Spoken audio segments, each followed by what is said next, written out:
Senate will come to order. Leading us in prayer today is the Reverend Donnell Chambers of Madison Avenue Church of Christ in Pierre. Following the prayer, the Pledge of Allegiance will be led by our Senate Page of the Day, Will Penfield from Lemon High School.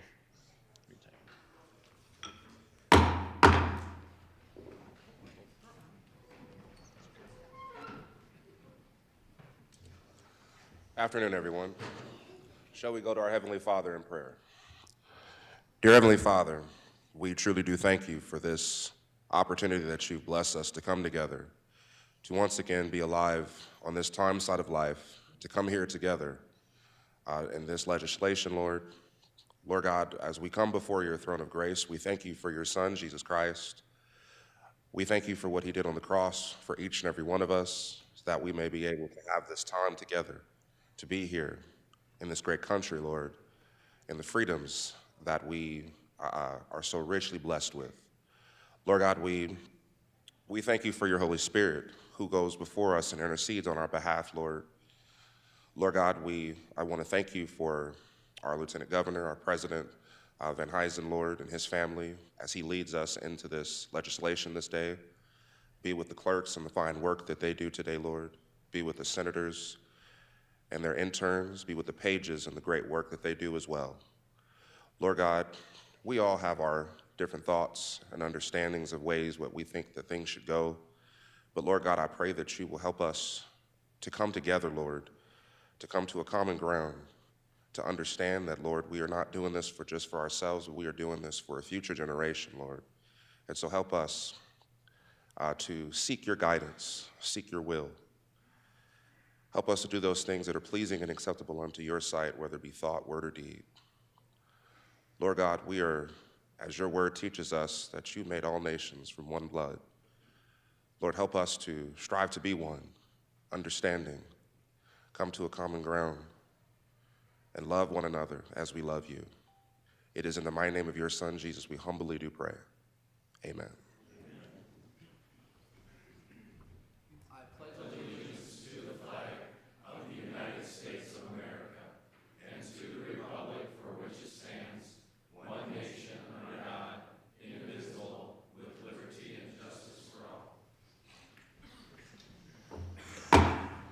Secretary will call the roll. Senators Beal, Blanc, Carley, Crabtree, Davis, Dybert, Duhamel, Foster, Grove, Hone, Howard, Hulse, Jensen, Carr, Colbeck, Lapke, Larson, Marty, Melhoff, Miskimmons, Nelson, Otten, Perry, Peterson, Pischke, Reed, Roll, Sauter, Shanefish, Smith, Vilhauer, Voigt, Voida, Whip, and Zickman. Mr. President, we have a quorum. Approval of the journal. Mr. President, the Committee on Legislative Procedure reports that the Secretary of the Senate has had under consideration the Senate Journal of the 29th day. All errors, typographical or otherwise, are duly marked in the temporary journal for correction, and we hereby move adoption of the report. Submitted, Chris Carr, Chair. That has been moved and seconded. Is there any discussion? Seeing none, those in favor say aye. Aye. Opposed, nay. That carries. Communications. Mr. President and members of the Senate, I have the honor to inform you that on March 2nd, 2026, I approved Senate Bills 73 and 116, and they have been deposited in the office of the Secretary of State. Submitted, Larry Roden, Governor. Ladies and gentlemen of the Senate, I'm going to welcome the Doctor of the Day at this time. If you would stand. Dr. Benjamin Aker is our Doctor of the Day today. He practices emergency medicine at Avera Sacred Heart Hospital in Yankton. Dr. Aker received his medical degree at the University of Nebraska in 2005 and completed his residency at the University of Texas Southwestern in 2008. Dr. Aker is a member of the American Medical Association and an active member of the State Medical Association, of which he is a past president. And with him is his son, Aiden, if you want to stand, who is a freshman at Brandon Valley High School. So let's welcome them to the Senate.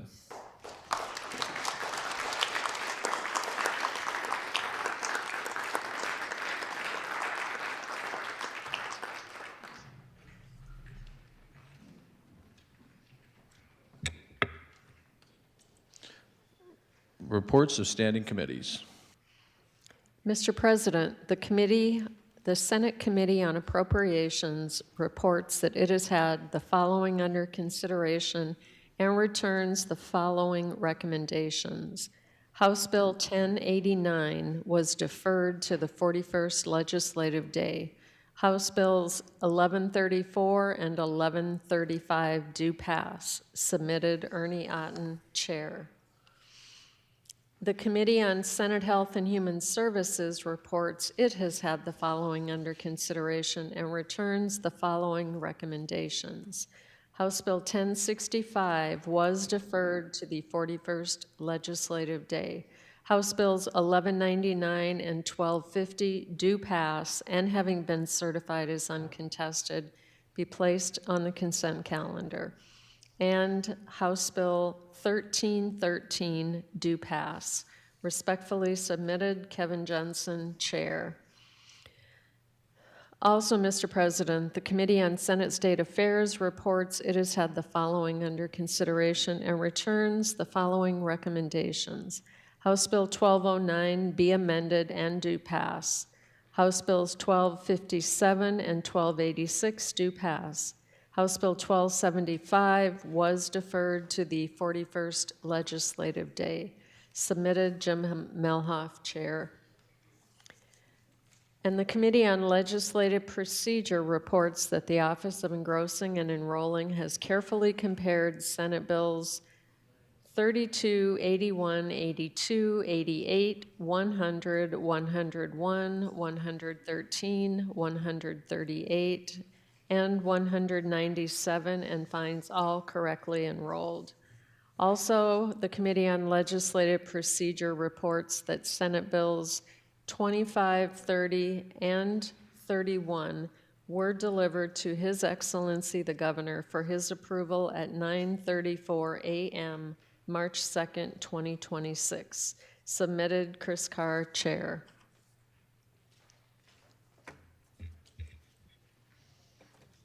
Messages. Mr. President, I have the honor to return herewith Senate Bills 32, 81, 82, 88, 100, 101, 113, 138, and 197, which have passed the House without change. I also have the honor to return Senate Bills 89 and 180, which have been both amended by the House, and your concurrence in the amendments is requested. And finally, I have the honor to transmit House Bills 1048, 1262, which have passed the House, and your favorable consideration is requested. Respectfully, Patricia Miller, Chief Clerk. Motions and resolutions. Senator Melhoff moves that House Bill 1095 be deferred to Tuesday, March 3rd, the 31st legislative day. That has been moved and seconded. Is there any discussion? Seeing none, those in favor say aye. Aye. Opposed, nay. That carries. Senator Carr moves that House Bill 1245 be referred from the Committee on Local Government to the Committee on Senate Taxation. That has been moved and seconded. Is there any discussion? Seeing none, those in favor say aye. I'm sorry. It's Senator Reed. Yeah, Mr. President. I think the bill that, and I had no knowledge of this, that this was going to change as the chair of local government, but I do feel this is a bill that is very important to local governments and how they grow, and the concept of how they budget and how they can save money. And so I'd prefer that it would stay, I would request that it would stay with local government. All right, further remarks on the motion to re-refer House Bill 1245? Further remarks. Senator Carr. Yeah, thank you. I apologize to the chair of local government. It was, as we were going through this, I just realized I did not talk to him before we started this. It was brought to my attention by individuals that are involved with that bill that they felt it was more appropriate in education. I said I'd reread it. I reread it. I do think it pertains more to education. I understand the connection to local government, or tax. I'm sorry, it's a taxation bill. I apologize. Whew, a lot going on. For taxation, I think it falls into that wheelhouse more appropriately. But I understand your feeling, and I just wanted to let you know what had transpired. Thank you. Thank you. Further remarks? All right, this is a voice vote. All those in favor say aye. Aye. Opposed, nay. No. We'll do a division. If you're in favor of the motion, stand.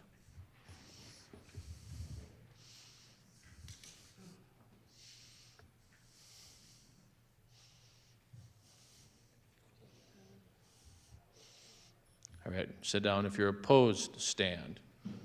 Everyone should be standing one way or the other.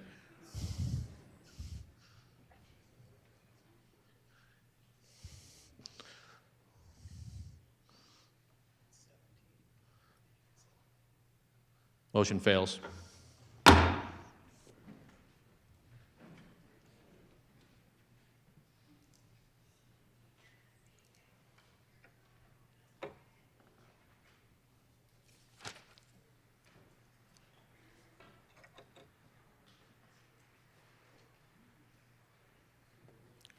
Senator Roll moves that the Senate do concur in House amendments to Senate Bill 111. That has been moved by Senator Roll and seconded to concur in House amendments to Senate Bill 111. Are there any remarks? Senator Roll. Thank you, Mr. President. Members of the body, there's no policy change in this. It is essentially cleaning up the definition of a social media company. I think the House did a good job with it, so I'd make the motion to concur in the amendment. All right, further remarks on the motion to concur? Seeing no further remarks, this is a roll call vote. The question before the Senate is Senator Roll's motion that the Senate do concur in House amendments to Senate Bill 111. When your name is called, those in favor vote aye. Those opposed, nay. The Secretary will call the roll. Senators Beal excused, Blanc, Carly, Crabtree, Davis, Dibert, Duhamel excused, Foster, Grove, Hone, Howard, Hulse, Jensen, Carr, Kolbeck, Lapke, Larson, Marty, Melhoff,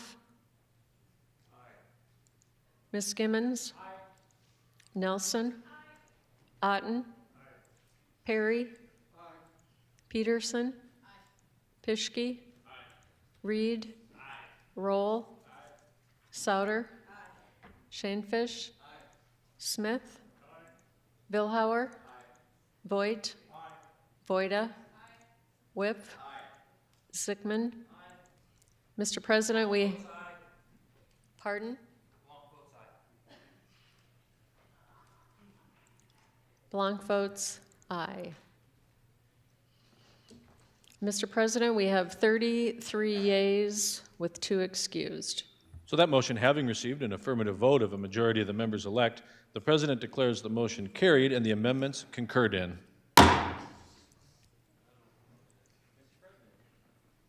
Senator Shanefish. Thank you, Mr. President. In the gallery today, we have educators from across South Dakota. They are here today for SDEA's Lobby Day. They provided the All-American School Lunch for free of chili and cinnamon rolls. Please welcome them to the state capitol. Welcome.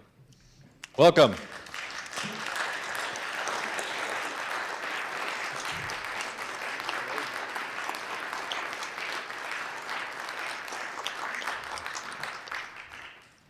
In that same vein, I have a note here that we should thank the South Dakota United School Boards for breakfast in the President's and Speaker's lobby. Schools are feeding us all day today. Let's thank them too.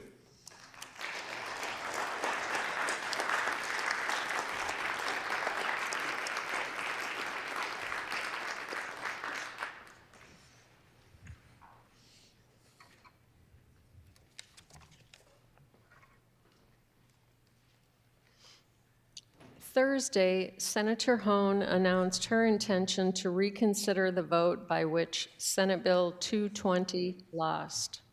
Senator Hone moves that the Senate do now reconsider the vote by which 220 lost. It has been moved by Senator Hone and seconded to reconsider the vote by which Senate Bill 220 lost. Are there any remarks? Senator Hone. Thank you, Mr. President. We had a few members absent that day, and I would just like to have their opportunity to vote on this. All right, further remarks on Senator Hone's motion?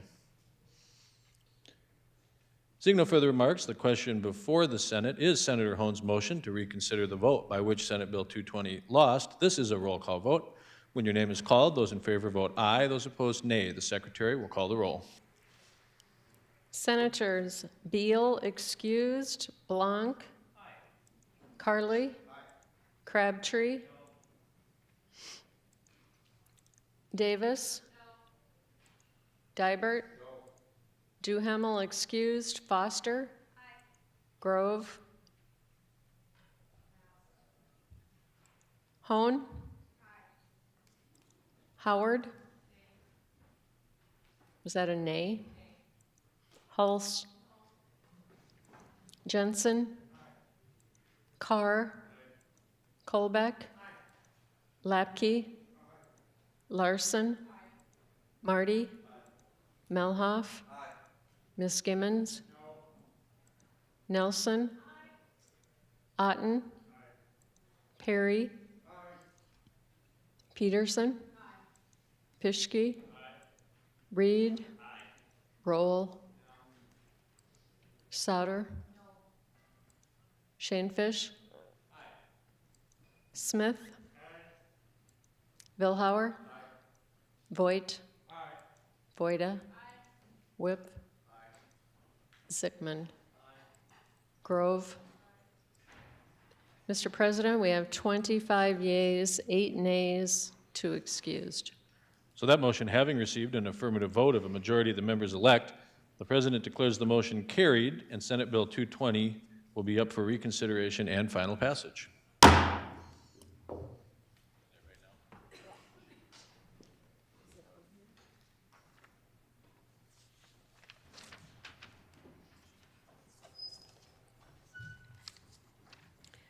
Senate Bill 220, as a reminder, an act to authorize a comprehensive study of juvenile corrections and residential facilities, to make an appropriation therefore, and to declare an emergency. Senate Bill 220, having had its second reading, is up for consideration and final passage. Are there any remarks? Senator Hone. Thank you, Mr. President, and thank you, Senators, for your reconsideration of Senate Bill 220. There were some concerns that I would like to address. To start, this is the initial phase, a kickstart, if you will. The goal is to see what other states are doing. We already know what we are doing in the state, but can we do better? The Secretary of the Department of Corrections was involved in drafting the bill. By passing this bill, it will make it a priority for the DOC, and we will know it will happen. If we don't pass the bill, then we don't know if DOC will make it a priority and make it happen. In addition, if the bill passes, they will be required to report back to the legislature. The question was also raised about using surveying information. Surveys do not give the full detail, direct physical observation, boots on the ground kind of data, the deep data that we need. Actually, the best approach often combines both. And I would ask for your favorable support of Senate Bill 220. Thank you. Further remarks on Senate Bill 220? Further remarks, Senator Howard. Thank you, Mr. President. Thank you, whatever you are. I answer to many things. I am standing in opposition to this. DOC's budget is large enough; they can fund this without this bill. And I am concerned when I hear that we have to force them to do something that, if this is so critical and they need to know this information in order to do their job well, we shouldn't have to mandate this. We shouldn't have to tell them by statute that they have to do that. So that concerns me. And it concerns me if this is just the camel's nose under the tent and this is going to lead to a lot more spending down the road, because it kind of sounded like that too. So for several reasons, I am opposed to this. Thank you. All right, thank you. Further remarks? Senator Dibert. Thank you, Mr. President. I rise against this bill today as well. You know, we keep spending money traveling all over to get information rather than using what we have in front of us and using the budgets we have. Department of Corrections has a huge budget. We just need to direct them to do this and encourage them to do this and not spend additional taxpayer dollars. Thank you. Thank you. Further remarks? Senator Colbeck. Thank you. Well, I'm going to rise in support of this. The good senator from Minnehaha and I served on the prison task force this last summer. We spent a lot of hours together, and we learned that the most rising population in our penitentiary is 18 to 24. They didn't go there on their 18th birthday. I think that this is a very small step with a very small amount of money that can make a huge change. That's why I'm going to support this, and I hope you will too. Thank you. Thank you. Further remarks? Senator Foster. Thank you, Mr. President. So I stand in support of this as well, and if your reasoning for do this is money and taxpayer dollars, if we don't do this now and identify where we're failing these kids and what gaps they're falling through, we're going to pay for it tenfold. Look at the amount of money we've already paid for the adult corrections facility.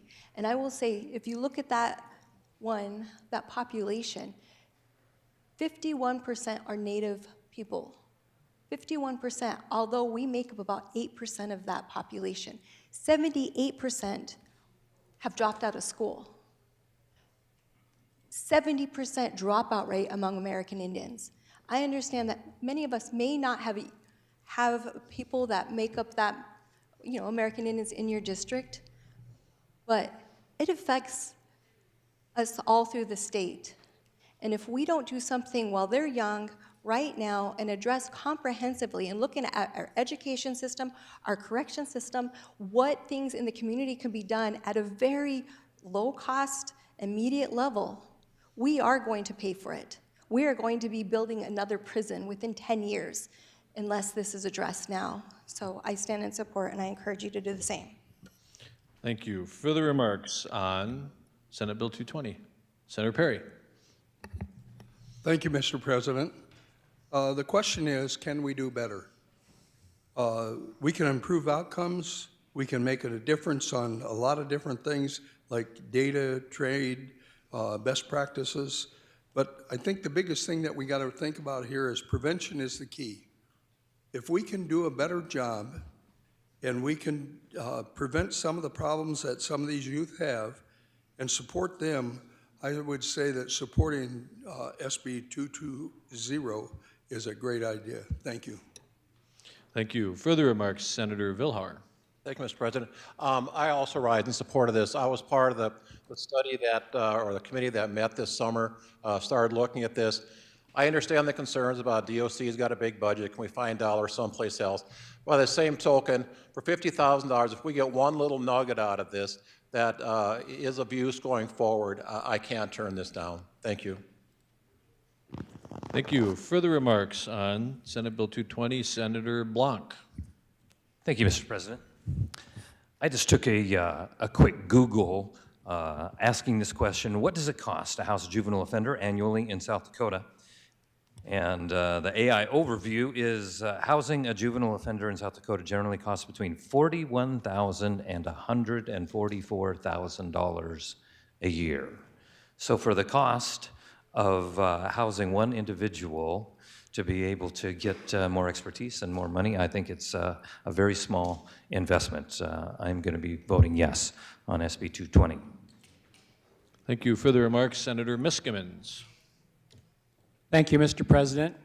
Well, I'm going to stand in opposition, and I stand in opposition as a foundation board member at Abbott House and as a former president of the board at Abbott House. It doesn't take traveling out of state. It might take sending one person to a conference to bring home a better idea to share. And believe me, the groups in South Dakota that take care of our youth talk to each other. So I think this can be done with a far less investment, but still make that progress we're all seeking. Thank you. Thank you. Further remarks? Anyone wish to speak before Senator Dibert speaks a second time? Senator Dibert. Thank you, Mr. President. First time in my career, but I have a question for the Prime. State your question. Have we toured the detention facility in Rapid City? Senator Hone, do you wish to respond to that question? Mr. President, thank you. I personally have not toured that. I would, it is on my agenda to do this next year, but this is for the DOC, and our DOC has been involved with that, as well as, as you know, Secretary Lamb is brand new, and so he is in the process of touring these facilities. Any further remarks, Senator Dibert? Yes, Mr. President. That facility was formed by multiple counties as a joint juvenile detention center, and it's an example of what we have in South Dakota. And I just want to say that if we haven't even looked at what's in South Dakota yet, why are we traveling out of the state? Thank you. Thank you. Further remarks? Does anyone wish to speak before Senator Foster speaks a second time? Senator Foster. Thank you. So I just wanted to respond to the freeway speaker. I have toured that center. And again, when you go through there, it pains me to see that every single one of them look like my niece or my nephew in there. And although they may be the best with what South Dakota has to offer, it is still greatly failing our children. So I would like to encourage everybody to realize that it's this economic investment that we're making is just a tiny bit compared to not only what we'll pay in corrections going forward for these individuals, but also what we're taking from the community. These are really real lives that we are affecting. And to just diminish it to a dollar mark, or to say what we have in this state is the status quo is okay, we are failing these children. Thank you. Further remarks, Senator Smith. Thank you, Mr. President. About 10 years ago, the first thing I was placed on when I was in the House of Representatives was the Corrections Commission. And that was shortly after juvenile justice reform was done in our state. And one of the things I remember being right there in front of me was the fact that they were so proud at the numbers going down within juvenile justice from where they had been. And I'm going to make up these numbers, but let's say there had been 1,000 youth in these programs. Now there were only 300. And my question is, what happened to all the troubled youth and the teens? Where'd they all go? They're not on paper anymore. We're not responsible for them anymore. Who knows? But they were really, really pleased that that number had gone down. And now I've watched through the years, every year we're hearing more and more in different communities about the struggles that we have and the options that we have for youth that have difficulties, and what we can do with them in the different communities, and how can we address certain students' needs, and all of these things. And they keep coming up and keep coming up, and we keep talking about it.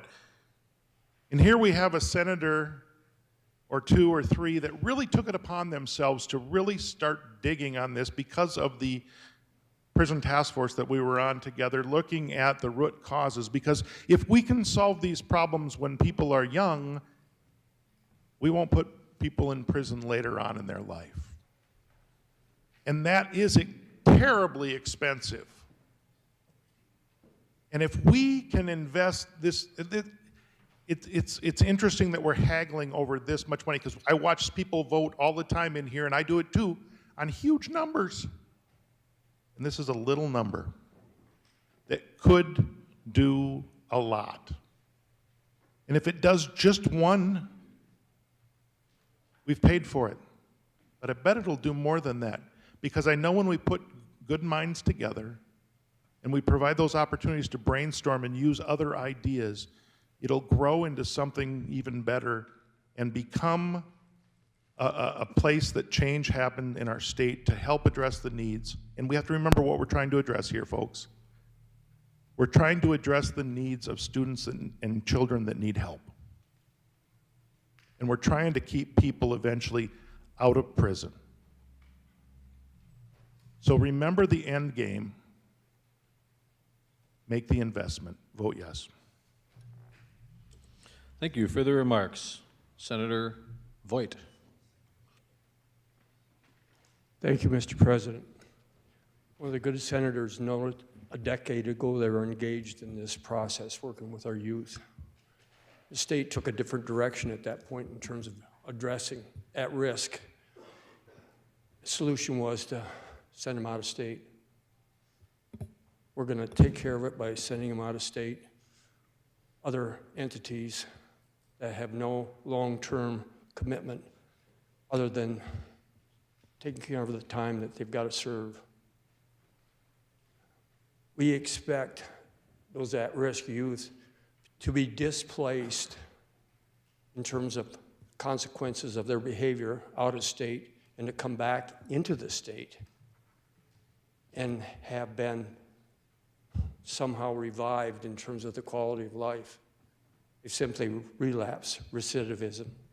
That's been going on for 10 years. And we're at a point now, 300 isn't even close, probably more like 3,000. These kids aren't worth anything. We made a statement to them. Ship them out of state, come back, you expect to see something different than when they left. And it hasn't happened.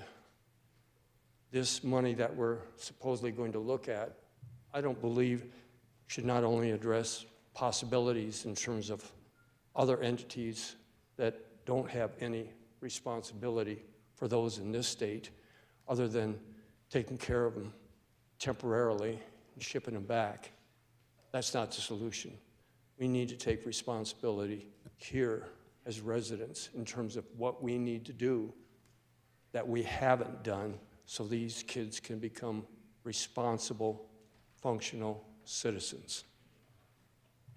It is important that we start this process, and this is the first step in it. Thank you. Further remarks? Does anyone wish to speak before Senator Howard speaks a second time? Senator Howard. Thank you, Mr. President. I have to put this out there. DOC's budget is more than $170 million. Let that sink in. More than $170 million. And we're talking about 50,000. They can absorb that into their budget. And by golly, if this is not part of what they should be doing in their everyday job, then we have issues within DOC. So now are we going to go down the road where we're going to start bringing bills and we're going to start having special appropriations every time? The agencies are going to figure this out. They're going to figure this out. Well, we're just going to ask for money for something that we should normally be doing as part of our everyday job, but we're going to treat it as something special and ask for this special appropriation so we get more money. So I'm asking you to resist this on the basis of fiscal responsibility with taxpayer funds. Yes, it's a small amount of money. They can cover this in their budget, and they should be doing this already. And no one is opposed to what we're asking them to do. No one's opposed to that. Every agency should be looking for best practices in whatever way they can do that. It's the fact that they have the money to do this already, and they should already be doing this. Thank you. Thank you. Let's see. Have you gone yet? No. All right. Senator Jensen. Thank you. We're missing a real simple fact here. DOC's job is to handle the people that are incarcerated. Their job isn't to go out and find out how to prevent them to coming into DOC. So that's the job of DSS, and that's the job of our judicial system, UJS. It's not the DOC's job to do this, but this money can be spent to find out what more can be done and should be done. And I just want a real answer real quick. The good senator from Minnehaha County and I were on Corrections Commission together when we first started, and I can tell you where those 1,000 kids that were remanded to DOC went. Senate Bill 73 in 2015 moved them over to UJS. We do not have less kids getting in trouble now. We're just dealing with them in a different way. I really encourage you. This is almost nothing, but it does put it out there that we need to do something, and it's seed money. Thank you. Thank you. Further remarks? Senator Hohen, you have a closing? Thank you, Mr. President. Well, I just can't believe we're debating over $50,000 when we don't have a problem spending $50 million for different projects. I mean, we are talking about our youth. And some of our youth are on the track to be our next incarcerated. And if you don't think we have a problem, then you need to look at the statistics from the task force meetings.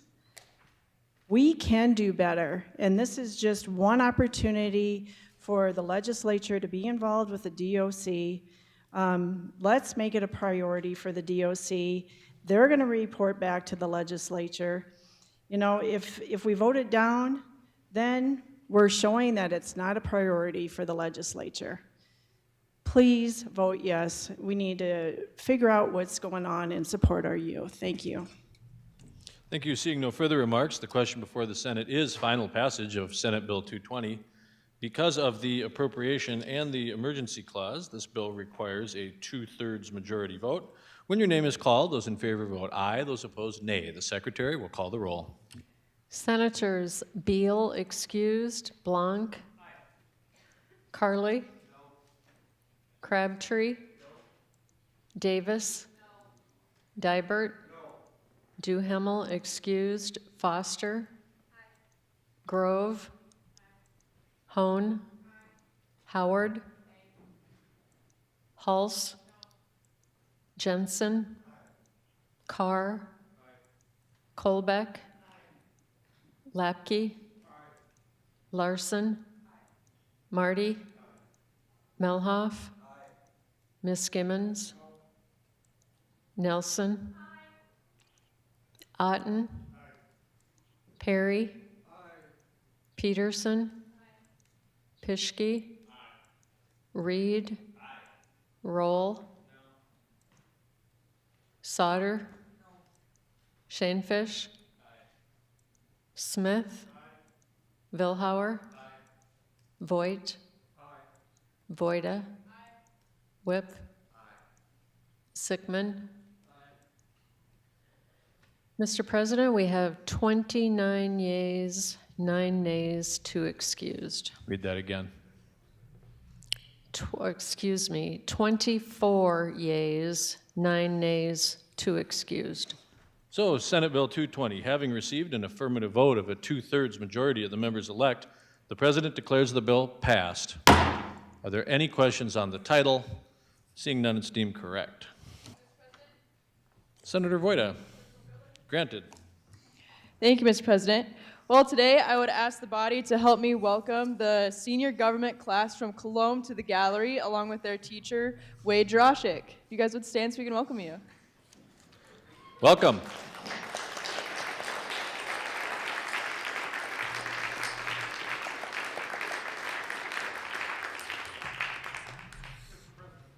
Senator Lapke. Privilege, Mr. President. Granted. Thank you, Mr. President.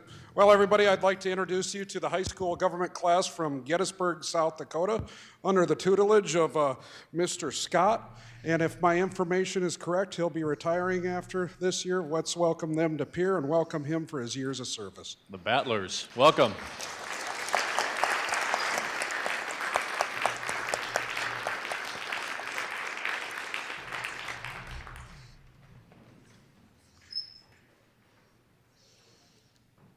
Consideration of committee reports. Senator Melhoff moves that the reports of the Standing Committee on Judiciary on House Bill 1179 be adopted. That has been moved and seconded. Is there any discussion? Seeing none, those in favor say aye. Aye. Opposed, nay. That carries. Consideration of executive appointments.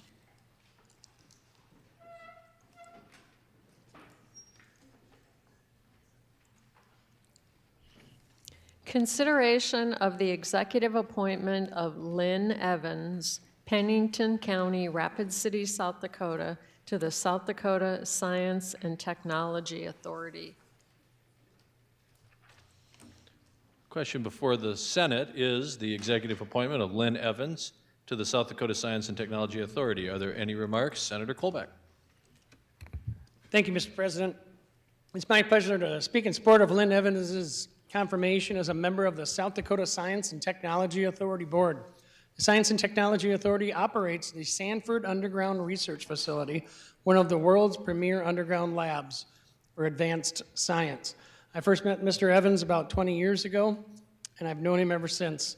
He's currently the president and CEO of Black Hills Corporation.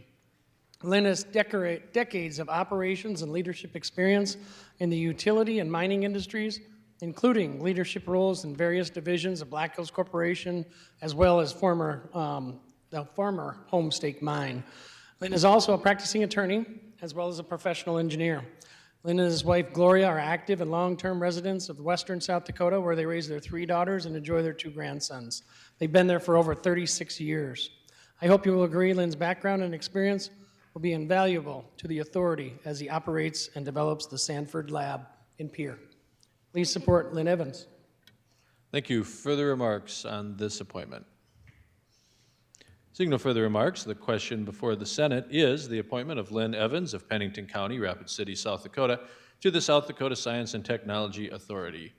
When your name is called, those in favor vote aye, those opposed nay. The Secretary will call the roll. Senators Beal excused, Blanc, Carly, Crabtree, Davis, Dibert, Duhamel excused, Foster, Grove, Hone, Howard, Hulse, Jensen, Carr, Kolbeck, Lapke, Larson, Marty, Melhoff, Miskimmons, Nelson, Otten, Perry, Peterson, Pischke, Reed, Roll, Sauter, Shanefish, Smith, Vilhauer, Voigt, Voida, Whip, Sickman. Mr. President, we have 33 yeas, 2 excused. So that question, having received an affirmative vote of a majority of the members elect, the President declares the appointment confirmed.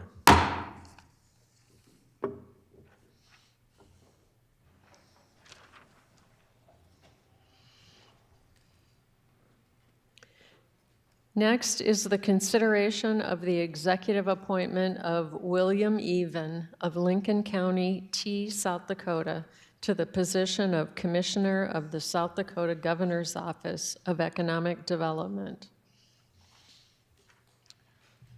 Question before the Senate is the confirmation of Bill Even to the position of Commissioner of the South Dakota Governor's Office of Economic Development. Are there any remarks? Senator Hone. Thank you, Mr. President. So I'm going to talk first on a personal level regarding Bill Even. Our friendship dates back to our time as classmates. Prior to that, our parents were lifelong friends.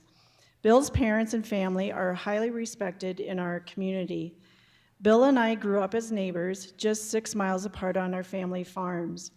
Bill and his family own and operate a diversified crop and livestock farm near Humboldt. Bill's strong work ethic, deep responsibility, and resilience on the farm has served him well. He's intelligent, resourceful, and a problem solver. However, one of his greatest traits is being an effective listener, a crucial skill that will serve him well in his new position. Bill serves as the Commissioner of the South Dakota's Governor's Office of Economic Development, where he leads a team whose mission drives the economic development environment that ensures the next generation can succeed in South Dakota.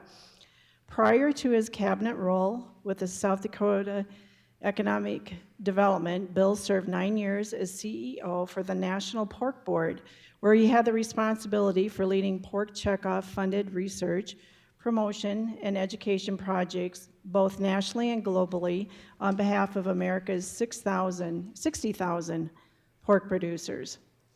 Preceding his CEO tenure, Bill served as the Global Industry Relations Lead and Commercial Unit Lead for DuPont Pioneer, Corteva from 2010 to 2016, developing agriculture and biotech policy and leading one of 15 company businesses divisions in North America. Bill also served as South Dakota Secretary of Agriculture from 2007 to 2010, where he managed 6 department divisions: the Agricultural Regulatory Services, Agriculture Development, State Fair, Wildland Fire, Resource Conservation and Forestry, and Agricultural Policy. Bill also served as Deputy Secretary of Tourism and State Development, Director of the Governor's Office of Economic Development, State Energy Policy Director, and Policy Advisor and Executive Branch Lobbyist for South Dakota Governor Mike Rounds. Bill holds an AS in Agricultural Production from Lake Area Technical College, a BS in Agricultural Business and Economics from South Dakota State University, and a Juris Doctorate from Drake University Law School.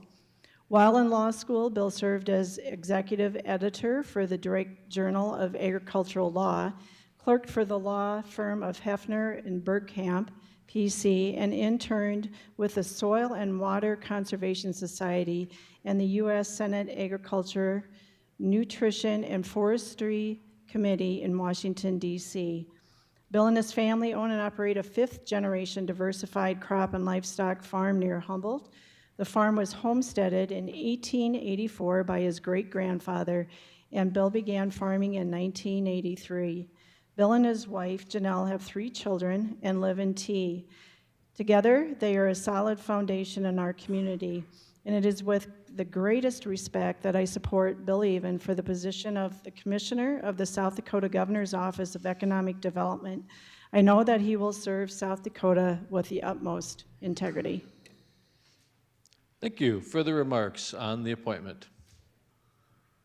Seeing no further remarks, the question before the Senate is, does the Senate advise and consent to the appointment of William Even of Lincoln County, Tea, South Dakota, to the position of Commissioner of the South Dakota Governor's Office of Economic Development?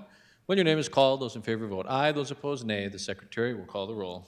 Senators Beal excused, Blanc, Carly, Crabtree, Davis, Dibert, Duhamel excused, Foster, Grove, Hone, Howard, Hulse, Jensen, Carr, Colbeck, Lapke, Larson, Marty, Melhoff, Miss Gimmons, Nelson, Otten, Perry, Peterson, Pischke, Reed, Roll, Sauter, Shanefish, Smith, Vilhauer, Voigt, Voida, Whip, Sickman.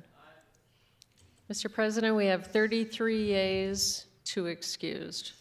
So that question, having received an affirmative vote of a majority of the members elect, the President declares the appointment confirmed. Ladies and gentlemen, Bill Even is up in the gallery if you want to welcome him. Some call him the Michael Jordan of pork, it's been said. Welcome him to the gallery.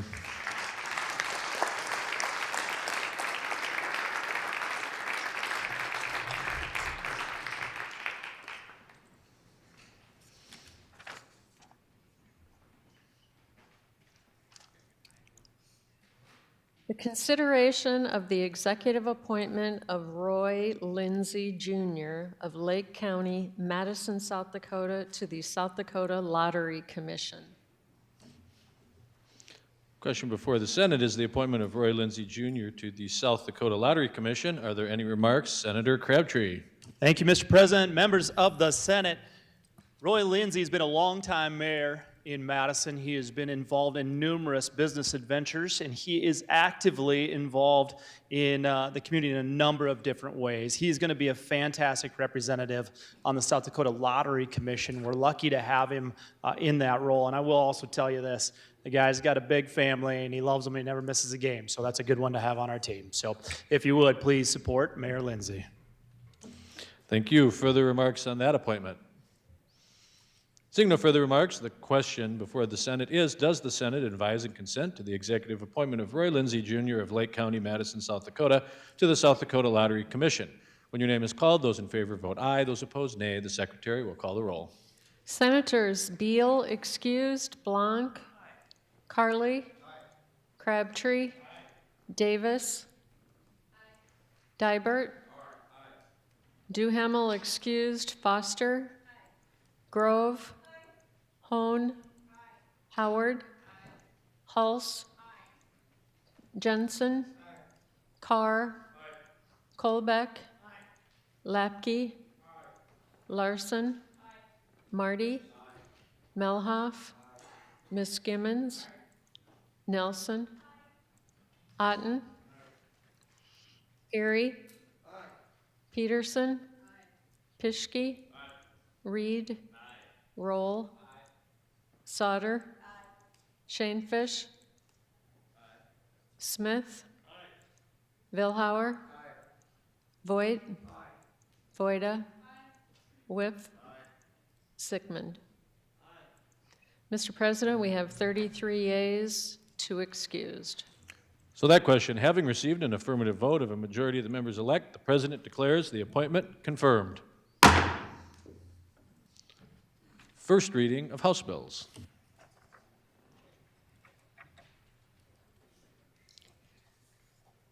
House Bill 1048, make an appropriation for the expansion of broadband infrastructure and to declare an emergency.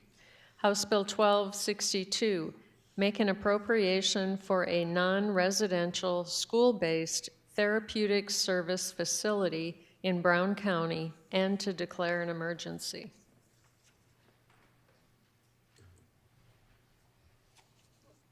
House Bills 1048 and 1262 have not been assigned at this time, but House Bill 1244, which was read on a prior day, has had committee referral waived pursuant to Joint Rule 61.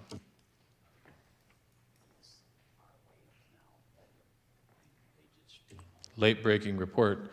House Bill 1048 and 1262 have also had committee referral waived pursuant to Joint Rule 61. The consent calendar.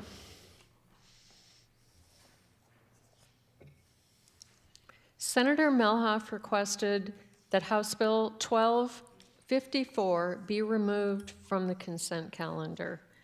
Senator Voida requested that House Bill 1066 be removed from the consent calendar. So remaining on consent today, we have House Bill 1027, updates certain citations to federal regulations regarding pipeline safety inspections. House Bill 1049, protect electric infrastructure in this state. House Bill 1102, reschedule the date for filing certain annual reports.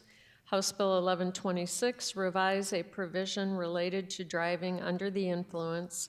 House Bill 1164, establish the crime of fraudulent assisted reproduction and provide a penalty and civil liability therefor. House Bill 1234, revise provisions related to serving a subpoena in a contested case. House Bill 1264, eliminate the agricultural land assessment implementation and oversight advisory task force and to provide the Department of Revenue receive the submission of recommendations and provide a report on agricultural value. And appointments on consent today are James Breckenridge of Minnehaha County, Sioux Falls, South Dakota, to the South Dakota Building Authority. Matt Judson of Hughes County, Pierce, South Dakota, to the Board of Economic Development.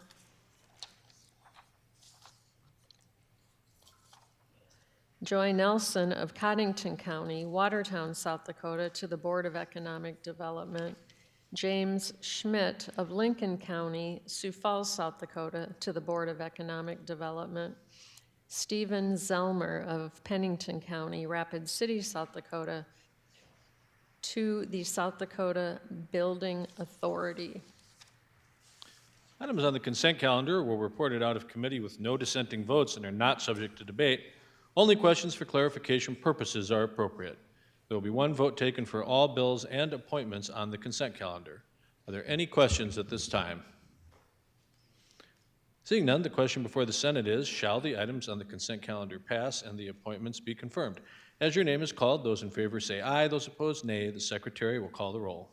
Senators Beal excused, Blanc, Carly, Crabtree, Davis, Dibert, Duhamel, excused, Foster, Grove, Hone, Howard, Hulse, Jensen, Carr, Kolbeck, Lapke, Larson, Marty, Melhoff, Miss Gimmons, Nelson, Otten, Perry, Peterson, Pischke, Reed, Roll, Sauter, Shanefish, Smith, Vilhauer, Voigt, Voida, Whip, Zickman. Mr. President, we have 33 yeas, 2 excused.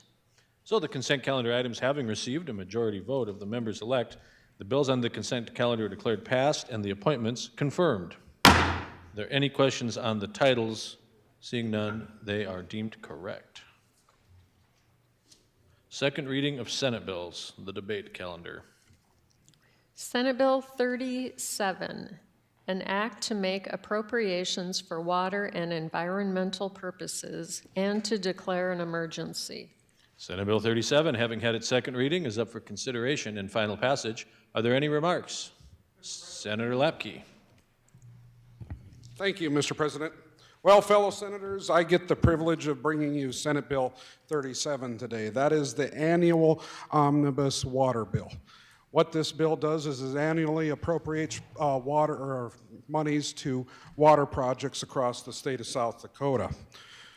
What the bill provides for this year is $750,000 for the feasibility level study, system startup, and administration of the Dakota Mainstream Regional Water Study. $500,000 to the Department of Agriculture and Natural Resources for hydrology and water management studies for the development of a publicly accessible, high-resolution map to delineate wetlands throughout South Dakota. $175,000 for the feasibility level study of the Big Sioux River Flood Control Study of Watertown and its vicinity. $2 million for the engineering design, pre-construction activities, and construction of the facilities included in the Water Investment in Northern South Dakota project. $11,400,000 to provide consolidated grants and loans for drinking water, wastewater, and watershed projects on the State Waters Facilities Plan. An additional $3.4 million for solid waste disposal and recycling projects.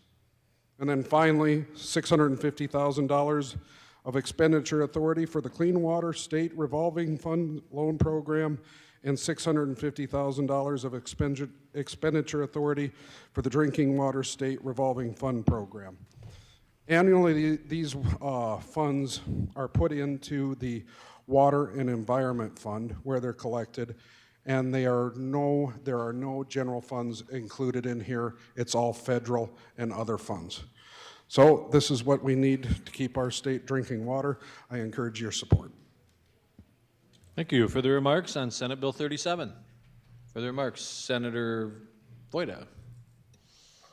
Thank you, Mr. President. I just want to repeat this again. I said it in committee, but I want to say it here on the floor too. The provision in the one section of the bill that had the $500,000 for the wetlands mapping tool, there was some concerns about it in committee. We held off on the vote so that we could have a meeting with Danner about it. And those of us who attended that meeting were satisfied that before any regulation were to be put in place because of the wetland mapping tool. The legislature would be involved, and our concerns have been put to rest, I guess we can say. And so I just wanted to make the public aware that that was something that we were concerned about, but I will be supporting this today. Thank you. Further remarks, Senator Perry. Thank you, Mr. President. Mr. President and members of the Senate, I'm kind of privileged to be able to support SB 37 today, particularly Section 4 of the bill. Section 4 of the bill appropriates funds for the WINS project, which is a collaboration project between Webb Water, City of Aberdeen, and BDM Rural Water, which is Brown, Day, and Marshall, which includes District 3, which I'm part of, and several other legislative districts like D1, District 1 with 4 counties, and District 23 with 8 counties. You can be very proud of the work on the WINS project, as I am. We support the process and the progress involved in the governor's omnibus water bill and are grateful for the inclusion of these projects in this bill. I appreciate your support for SB 37, and I thank you, Mr. President, and the members of the Senate of the great state of South Dakota. Thank you. Thank you. Further remarks on Senate Bill 37? Seeing no further remarks, the question before the Senate is final passage of Senate Bill 37. Because of the appropriation and the emergency clause, this bill requires a 2/3 majority vote. When your name is called, those in favor vote aye, those opposed nay. The Secretary will call the roll. Senators Beal, excused, Blanc, Carly, Crabtree, Davis, Dibert, Duhamel, excused, Foster, Grove, aye. Hone, Howard, Hulse, Jensen, Carr, Colbeck, Lapke, Larson, Marty, Melhoff, Miskimmons, Nelson, Otten, Perry, Peterson, Pischke, Reed, Roll, Sauter, Shanefish, Smith, Billhauer, Voigt, Voida, Whip, Zickman. Mr. President, we have 32 yeas, 1 nay, 2 excused. So Senate Bill 37, having received an affirmative vote of a 2/3 majority of the members elect, the President declares the bill passed. Are there any questions on the title? Seeing none, it's deemed correct.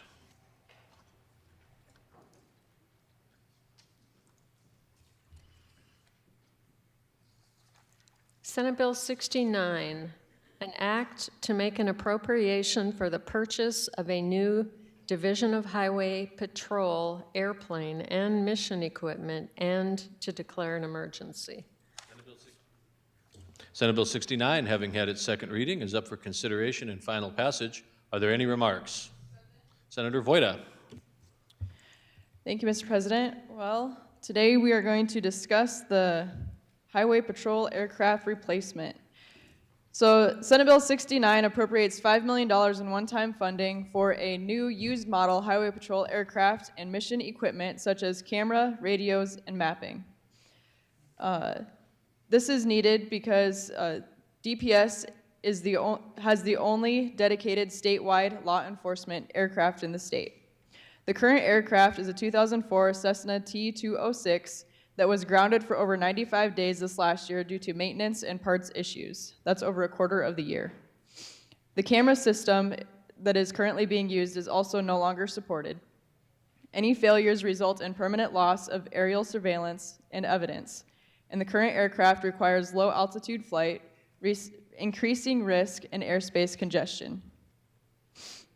The new aircraft would have a modern radio system allowing simultaneous monitoring of air traffic and law enforcement channels. And it is also fiscally irresponsible to continue investing in the current aircraft, and we respectfully ask for your support of Senate Bill 69. Thank you. Thank you. Further remarks on Senate Bill 69? Senator Hone. Thank you, Mr. President. As most of you know, for a month and a half, DPS Secretary Perry has responded to my large number of questions in a timely manner regarding the request of a replacement airplane for the Highway Patrol. At first, I was skeptical that there was a need for a replacement airplane and thought that their request was unnecessary. After learning more about the mission of this replacement airplane, I stand in support of their request. The current camera system of the airplane is using outdated and unsupported technology. This new aircraft will allow them to complete their missions at higher altitudes, expands the range and endurance, so they can be at the scene quicker and stay longer. This new aircraft will have better maneuverability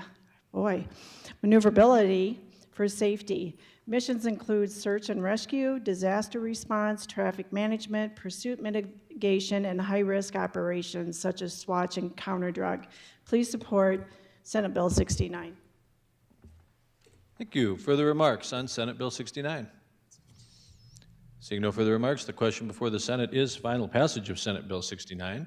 Because of the appropriation and the emergency clause, this bill requires a 2/3 majority vote. When your name is called, those in favor vote aye, those opposed nay. The Secretary will call the roll. Senators Beal excused, Blanc, Carly, Crabtree, Davis, Dybert, Duhamel excused, Foster, Grove, Hone, Howard, Hulse, Jensen, Carr, Kolbeck, Lapke, Larson, Marty, Melhoff, Miss Skimmons, Nelson, Otten, Perry, Peterson, Pischke, Reed, Roll, Sauter, Shanefish, Smith, Vilhauer, Voigt, Voida, Whip, Zickman. Mr. President, we have 29 yeas, 4 nays, 2 excused. So Senate Bill 69, having received an affirmative vote of a 2/3 majority of the members elect, the President declares the bill passed. Are there any questions on the title? Seeing none, it is deemed correct.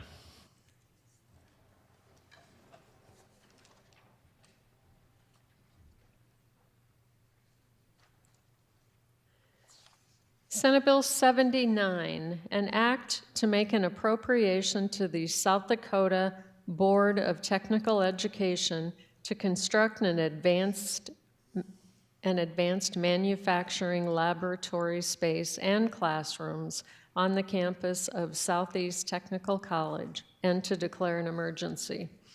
Senate Bill 79, having had its second reading, is up for consideration and final passage. Are there any remarks? Senator Zickman. Thank you, Mr. President. Well, it's an honor today to bring you from the Appropriations Committee and from the State Board of Technical Education and from all of you. This bill is a bill that will help move some of our educational systems forward in the technical education system. This is asking for $6 million, and this $6 million is a part of $24 million project to construct the James Abner Center for Advanced Manufacturing, or the Abner Center, and expansion of the welding lab. Manufacturing is the 4th largest industry by GDP in South Dakota, accounting for 1 out of every 10 jobs. The need for a trained workforce is expected to grow by 6% from 2022 to 2032. The Abner Center will allow them to add an automation technician program to their existing maintenance technician program, currently titled Megatronics. The new center, the new student capacity will increase from 24 students each year to 72 across the 2 advanced manufacturing programs. Welding capacity will increase from 23 students each year to 80. And one of the things that we want to remember that 86% of their graduates remain in South Dakota. The estimated cost, the Abner building is $14 million, the equipment is $4 million, the welding addition is $4 million, the welding equipment is $2 million. They have raised over $8 million to date. Southeast will raise an additional $8 to $10 million to match the $6 million state investment. The timeline on this is summer 2026, groundbreaking. 2026 to 2027 is construction. Fall 27 to spring 28, facility opens. So your Appropriations Committee recommends that you approve this advancement for Southeast Technical College. Thank you, Mr. President, and thank you, people of this body. Thank you. Further remarks on Senate Bill 79? Further remarks, Senator Nelson. Thank you, Mr. President. I'm a product of a 4-year college. My husband is, my 2 daughters are, and then all of a sudden the black sheep of the family came forward, my youngest son, and said, I want to go to a tech school. It kind of shocked me. But I'll tell you what, he's in his 2nd year, he'll graduate this year, and the technology, he's an electrician, and the technology and the advancement that he has had in the last 2 years, just the state of the art that he has experienced these last 2 years, has been phenomenal. And the thing about it is, I think with our vote, well, I know, with our technical schools, they can pivot quickly to what is needed in our workforce. Granted, we need lawyers, we need teachers, we need doctors, all of those that come out of 4 years. But I'll tell you what, a few years ago when the AC went out on our house and it was 100 degrees, I am so thankful that the gentleman from my local company that fixes my AC was there, and he was there promptly. And that's what our technical schools are producing those workers, those that are there when we need them, whether it's Christmas Day or a hot day in the summer. And so hope that you will support this and support our tech schools and the young men and women that they are producing for our workforce. Thank you. Thank you. Further remarks on Senate Bill 79? Senator Vilhauer. President, I want to echo the previous speaker's comments about supporting our tech schools. I just got word a few minutes ago that a similar bill for Lake Area Tech in Watertown over in the House was rejected this afternoon. That is unfortunate. We are not adversaries between Southeast Tech and Watertown. We all support the tech schools, and I really hope that we can support this bill today. Thank you. Thank you. Further remarks on Senate Bill 79? Senator Perry. Thank you, Mr. President. A high-skilled workforce is really what we need. Economic development is really what we need. We get economic development in the best way when people can come into South Dakota and hire great people to do great work for great companies. And keeping talented students to stay and work in South Dakota, that's what this is all about. This is not a cost. This is an investment. Do you want to invest in your future? Because I certainly do. Thank you. Further remarks on Senate Bill 79? Further remarks? Seeing no further remarks, the question before the Senate is final passage of Senate Bill 79.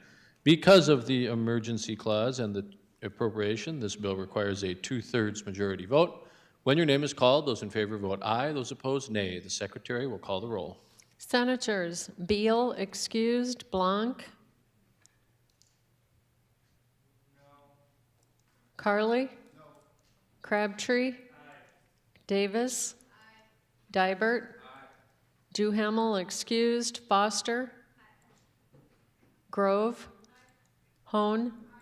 Howard? Aye. Hulse? Aye. Jensen? Aye.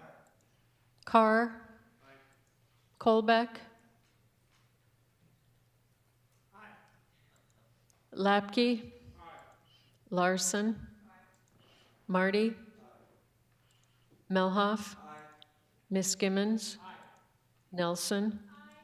Otten. Perry. Peterson. Pischke. Reed. Roll. Sauter. Shanefish.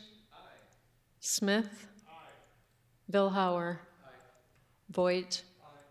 Voida. Whip. Zickman. Mr. President, we have 29 yeas, 4 nays, 2 excused.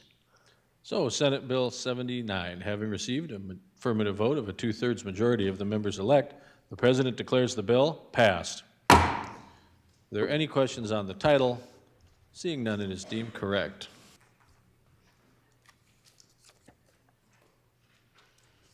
Senate Bill 136, an act to make an appropriation for grants to support the purchase of personal protective equipment by volunteer fire departments and to create an emergency. Senate Bill 136, having had its second reading, is up for consideration and final passage. Are there any remarks? Senator Jensen. Thank you, Mr. President. Well, I think a lot of people in this state don't realize that 99% of the landmass of the state is protected by volunteer firefighters. We only have 2 fire departments in the entire state that are fully funded by their local communities. We have 8 more that are partially funded. And we have 354 volunteer fire departments, 9,000 firefighters in this state that are purely volunteers. Every time their pager goes off, they're putting their life on the line to protect your property, your house, your crops, whatever the fire, whatever the emergency might be. Volunteer firefighters also go on rescue missions and extraction missions. There's a variety of things. You have a handout on your desk, and what I'd like to show you is, if you've seen a firefighter on the news or in a movie or on a TV, what you're probably seeing is the guy on the left in the picture. That's what we call bunker gear or structure fire gear. The middle one is for emergency or tech rescues, and then wildland fire. Oftentimes we forget about wildland fire equipment. The picture on the left, it costs anywhere from $8,000 to $16,000 for each firefighter to be fully equipped. The coats can run up to $1,800, the pants $1,200 to $1,500. The respirator, $8,000 to $12,000 if you include an extra SCBA tank. That's SCBA is a self-contained breathing apparatus, the masks that they go into these fires with. When you think about it, I introduced this bill in 2023, and all of this equipment that these people have, the men and women have, the pants and the coats in particular, have a 10-year life cycle. They actually have a date stamped in them inside that they expire. Most of the firefighters in the state right now, the volunteers, are using expired equipment. And those that are not, in the last 3 years, probably a third of those have expired. What this bill would do, or what this grants would do, is just allow the volunteer fire departments to fill out an application to the Marshal Service for the equipment they need. And I will say, the reason I'm bringing it back is in 2023, we did get $5 million for the grant. 254 volunteer fire departments applied, but the total for the applications came to $15.5 million. So that shows what the need is. Each fire department was only able to get about a third of what they needed. And again, we have more equipment expiring all the time. Equipment is getting more technical. The firefighters have a higher risk, 14 to 17% more, higher risk of developing cancer and dying of cancer in their lifetime. I think this is the minimum we can do to protect those people, to protect our homes and our families every day. You get a car fire by Murdo, who's going to show up? A volunteer fire department. If they weren't there, just think of all the bad things that can happen. Your house is on fire, more than likely, 99% of almost everybody in this room, except for those in Sioux Falls and Pennington County, are going to be served by a volunteer. So I would respectfully ask that we do the best we can for our volunteers. Thank you. Thank you. Further remarks on Senate Bill 136? Senator Larson. Thank you, Mr. President. Well, I stand in support of this bill, and I'm going to be voting yes on it. At the same time, I want to echo a bit of what the good senator from Canton was saying regarding the cancer rates for firefighters. And we know that 2/3 of our firefighters, most of whom, like you mentioned, are volunteers, are getting cancer at some point in their lives. That's unacceptable. And they are getting cancer for a couple of different reasons. One is the smoke that they inhale every day when they are on duty. Another is their PPE gear that this grant will go to. Now, I brought a bill to try and get that PPE stuff labeled last year, and I would just say that I've been watching this issue for a long time, and I've seen that there is a lot of innovation going on with this PPE gear, making it safer, getting rid of the PFAS or the forever chemicals that are embedded in this gear. And I would just encourage wherever the good secretary is who is going to be administering this grant, it would be very easy to put in that grant application a section which asks the applicant if they have investigated the appropriateness of PFAS-free gear as a part of their investigation about what equipment they need. That would be a very easy thing. You could weight it in the grant application process, but I don't want to propose it because that would be legislative micromanaging. So I just am encouraging it, and I would encourage also folks who are interested in that topic to come talk to me, and I just think we need to do something about this and we can't let it go. Thank you. Further remarks? Senator Voigt. Thank you, Mr. President.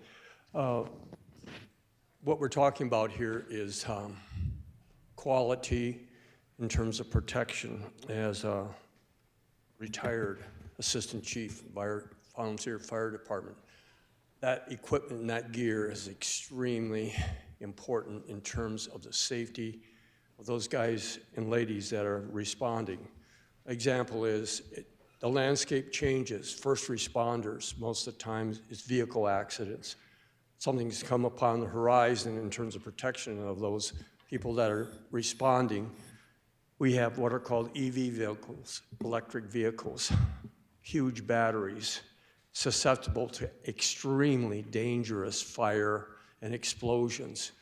Responding to an accident now, you're not wearing your fire wildland gear, which is pretty light. You're wearing your heaviest gear that you have for structures, and you got to have your PPE gear with you. It is extremely dangerous, and in order to keep up with that, so that gear that you're wearing will protect you, changes. It's a changing landscape, and it is costly, extremely costly, and it is a real difficult thing for fire departments to maintain those people that want to step forward and put themselves at risk. The least we can do is protect them in terms of them responding to what the public expects. So I would sincerely hope you could support this. Thank you. Further remarks on Senate Bill 136? Further remarks? Seeing no further remarks, the question before the Senate is final passage of Senate Bill 136. Because of the appropriation and the emergency clause, this bill requires a 2/3 majority vote. When your name is called, those in favor vote aye, those opposed nay. The secretary will call the roll. Senators Beal excused, Blanc, Carly, Crabtree, Davis, Dibert, Duhamel excused, Foster, Grove, Hone, Howard, Hulse, Jensen, Carr, Kolbeck, Lapke, Larson, Marty, Melhoff, Miss Gimmons, Nelson, Otten. Perry. Peterson. Pischke. Reed. Roll. Sauter. Shanefish. Smith. Vilhauer. Voigt. Voida. Whip. Zickman. Mr. President, we have 33 yeas, 2 excused. So Senate Bill 136, having received an affirmative vote of a 2/3 majority of the members elect, the President declares the bill passed. Are there any questions on the title? Seeing none, it's deemed correct. Second reading of House bills.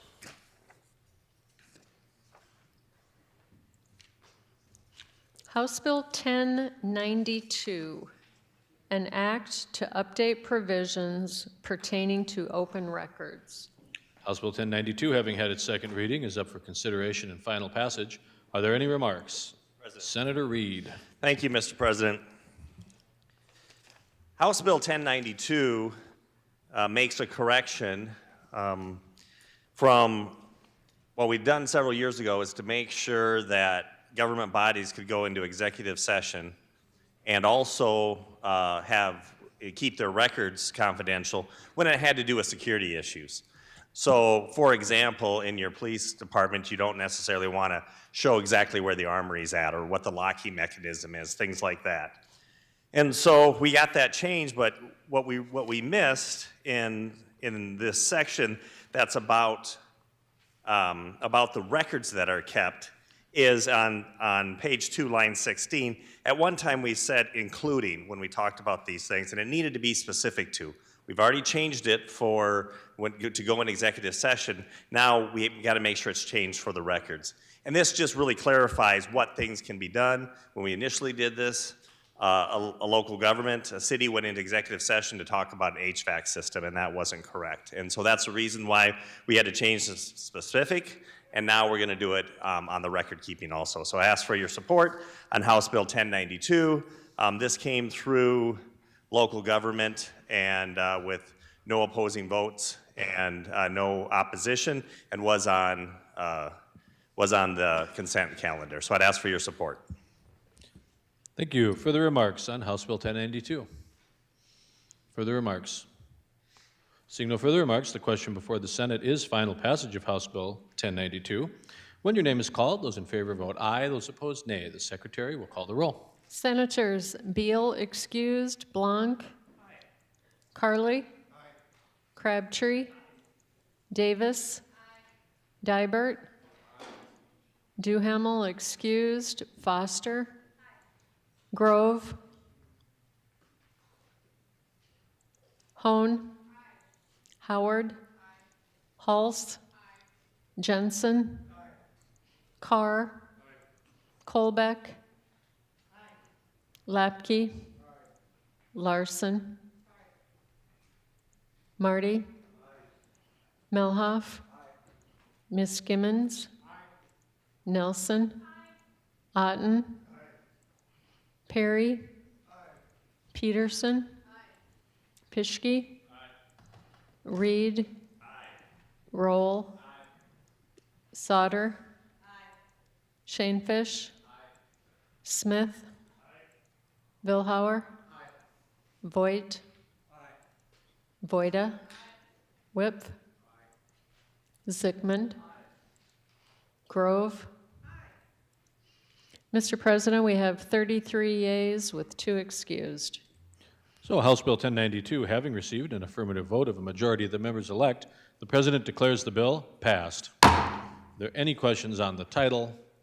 Seeing none, it's deemed correct.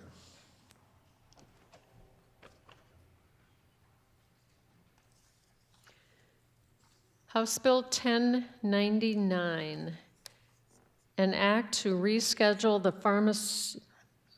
pharmaceutical composition of crystalline polymorph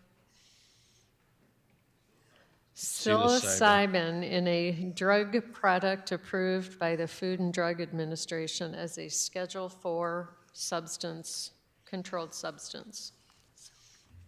It's like we're hazing the Secretary here. House Bill 1099, having had its second reading, is up for consideration and final passage. Are there any remarks? Senator Pischke. Well, thank you, Mr. President.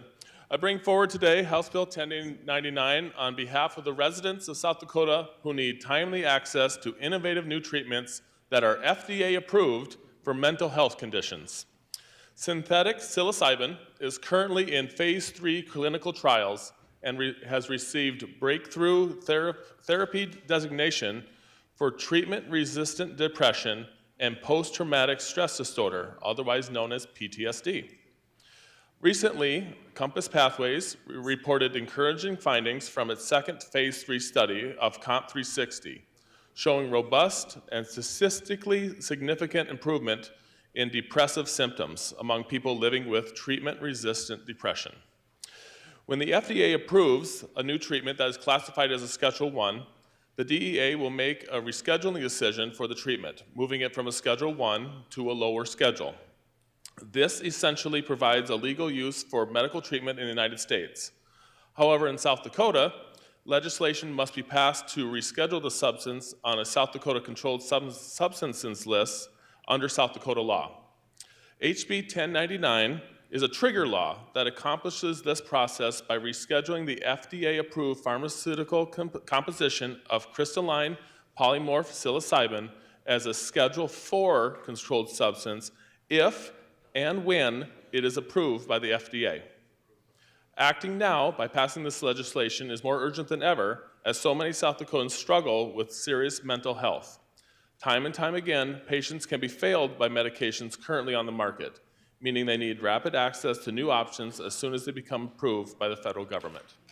This bill eliminates that unnecessary delay in patient access to an FDA-approved medication of an innovative treatment and ensures South Dakotans access those treatments in a timely manner. I respectfully ask for your support of House Bill 1099. Thank you. For the remarks on House Bill 1099. Senator Blanc. I have a question for my good friend and the good senator from Minnehaha. State your question. My question is, can you help some of us who were just having a difficult time understanding the logic of taking a drug that is currently a Schedule 1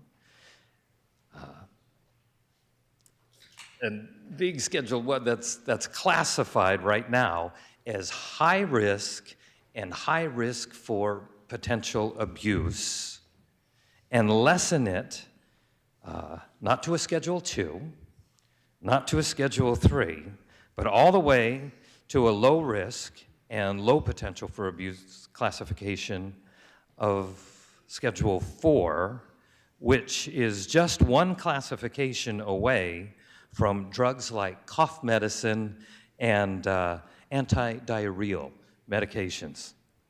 That's my question. Senator Pischke, do you wish to respond to that question? Thank you, Mr. President. Not really, but I'm going to do my best.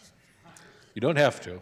I understand. So here's the deal. I don't work for the FDA or the federal government, and I don't know how they make their scheduling determinations. I do know that there's studies that are being done in this arena in accordance with this drug, and it would be a synthetic psilocybin. And so when studies are being done and would be approved by the FDA, they would then move it from a Schedule 1 to a lower class. When that happens, that's when this bill would go into effect. That's what I'm going to provide for an answer.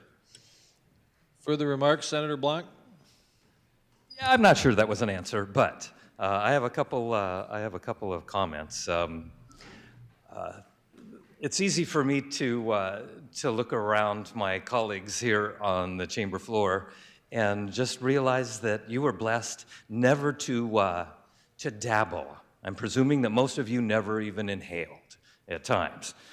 But some of us grew up in environments where we didn't have anybody schooling us on how to stay away from some of these very dangerous drugs. And this bill was pitched as psilocybin being used as an alternative therapy for depression, PTSD, suicide prevention, and anxiety.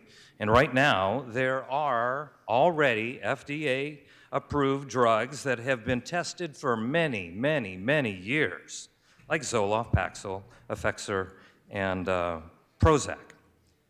Psilocybin is scheduled as a Schedule I substance because it's considered to have high potential for abuse and no officially recognized medical use. It remains categorized among drugs deemed highly dangerous and lacking the therapeutic value. Psilocybin is classified as a psychedelic or a hallucinogen with similar effects as LSD, resulting in seeing objects that warp, morph, or change solid colors, a sense of melting into the environment, and trails behind moving objects. Some of us have experienced those 50 years ago. Many of those of us who lived through the Woodstock generation experienced those mind-altering effects, and the rest of you, you've at least seen a documentary on Woodstock. Is that really what you want people? Not sending my kids to Woodstock, right? Crazy things. You do crazy things on these types of hallucinogenic drugs, and just so you know, a synthetic drug produces the same results as a magic mushroom does. It's just able to quantify dosage a little bit more appropriately. And like I said, there's a reason why these drugs have been illegal for years. The National Institute for Health, and they quote the American Psychiatric Association's position that there is currently inadequate scientific evidence for endorsing the use of psychedelics to treat any psychiatric disorder except within the context of approved investigational studies. And I'm fine with these investigational studies, but we're just nowhere near setting up a trigger law that says as soon as the FDA might approve something like this, that we're just gonna, we in South Dakota, one of the states that still is known for having common sense, is just going to put these drugs into effect. Psychedelic regulatory options should be informed. This is again from the American Psychiatric Association. Psychedelic regulatory options should be informed by empirical evidence of risk and benefit beyond those typically found in new drug applications. You know, it was brought up, I listened to the committee meetings, and it was brought up in these committee meetings that veterans could benefit from this investigational drug. And I'm thinking, are we really going to be experimenting on our veterans? Wait until the FDA approves it, and then wait a little longer until it has been tested on a broad basis. And so my fact-based encouragement, vote no on HB 1099. For the remarks on House Bill 1099, Senator Smith. I think a lot of answers were in that asking you to vote against this. We're not doing anything here, folks, but putting a trigger law in place so when and if the law changes, our clinicians can start using this drug. And I personally have spoken to medical professionals in the state that are waiting for the approval to use this treatment. It is a very effective treatment they're finding through the studies on certain individuals, again, with drug-resistant depression and PTSD.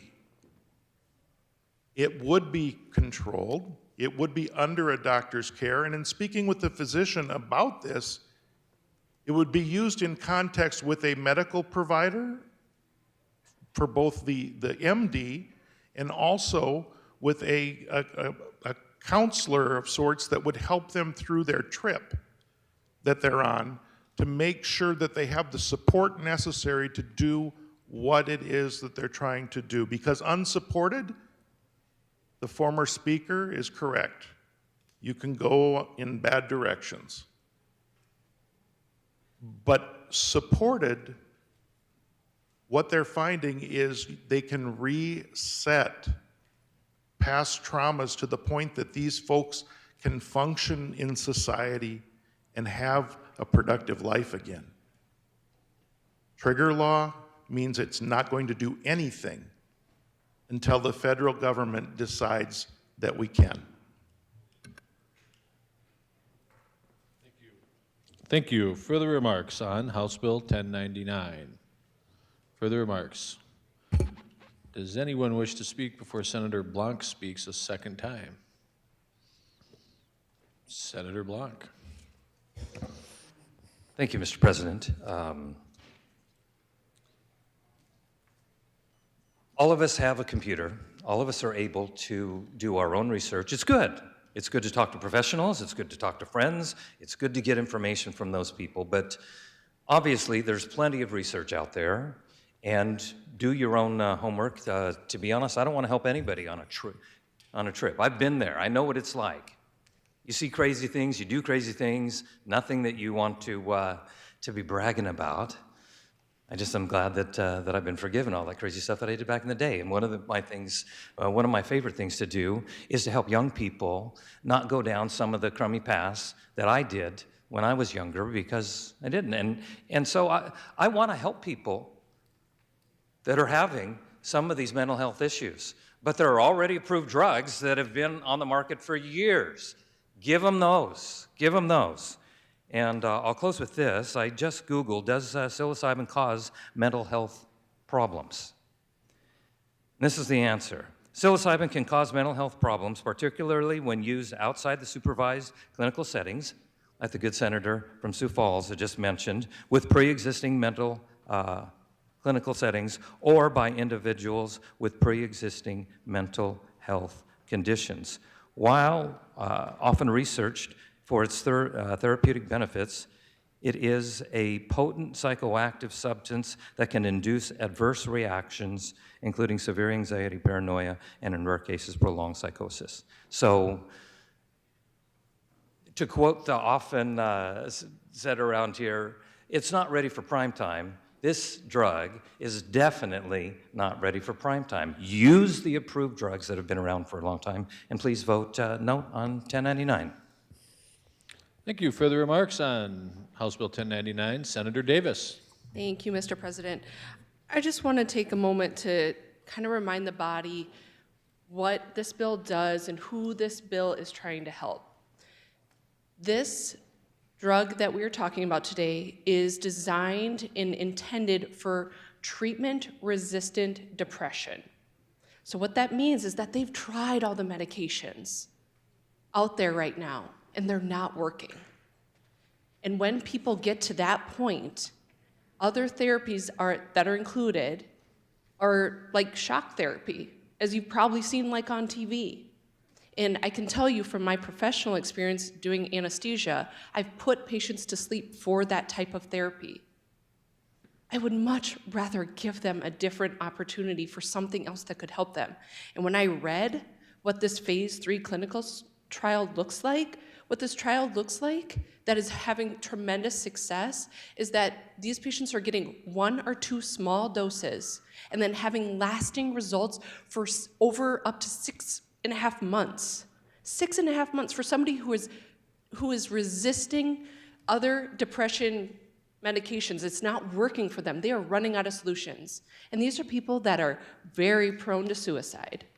Buying them 6 months of peace and hope, that is priceless. And by not passing this today only delays our ability to add this drug to our Controlled Substances Act that we do every single year. Yes, but that doesn't go into effect to July 1. So don't delay patients the opportunity to try something that might work for them, that might buy them months, that might buy them their life, save their life. These are individuals that are prone to suicide, and this is a medication that will save them maybe months and months of shock therapy that could very well not even work for them. I had asked the body, this is a guided measure that, again, only would go into effect if the FDA approves it, which they are on track to possibly be approved later this year or early next year. That would immediately help patients get access right away instead of delaying another 6-7 months. And like I said, that could save somebody's life. Please vote yes. Thank you. Further remarks on House Bill 1099?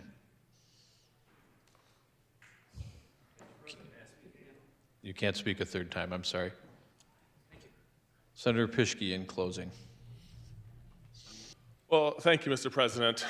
Just to wrap a few things up here. First off, I'm from Corsica, and the president's from Armour, and they're the ones that inhaled back in the day. So just so we have that cleared up. It was those kids from Armour. Anyway, to close this up, when I was presented with why to carry this bill, I asked why wouldn't the good senator from Burbank, who has so much more knowledge about the health effects of this drug, to carry this? And I was said, well, we want you because we understand how much you care about veterans. And so that's why I ended up carrying this bill. And I asked the good senator to help me out here on this, on how the drug actually works, but I care a lot about veterans and how this is going to help them.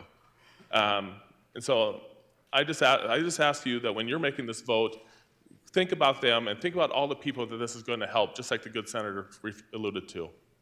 Thank you, Mr. President. Thank you. Seeing no further remarks, the question before the Senate is final passage of House Bill 1099. When your name is called, those in favor vote aye, those opposed nay. The Secretary will call the roll. Senators Beal excused, Blanc? Carly? Crabtree? Davis? Dibert? Duhamel excused, Foster? Grove? Hone? Howard? Hulse? Jensen? Carr? Kolbeck? Lapke? Larson? Marty? Melhoff? Miskimmons? Nelson? Otten? Perry? Peterson? Pischke? Reed? Roll? Sauter? Shanefish? Smith? Vilhauer? Voigt? Voida? Whip? Sigmund? Hone? Mr. President, we have 21 yeas, 12 nays, 2 excused. So House Bill 1099, having received an affirmative vote of a majority of the members elect, the President declares the bill passed. Are there any questions on the title? Seeing none, Steam Craig.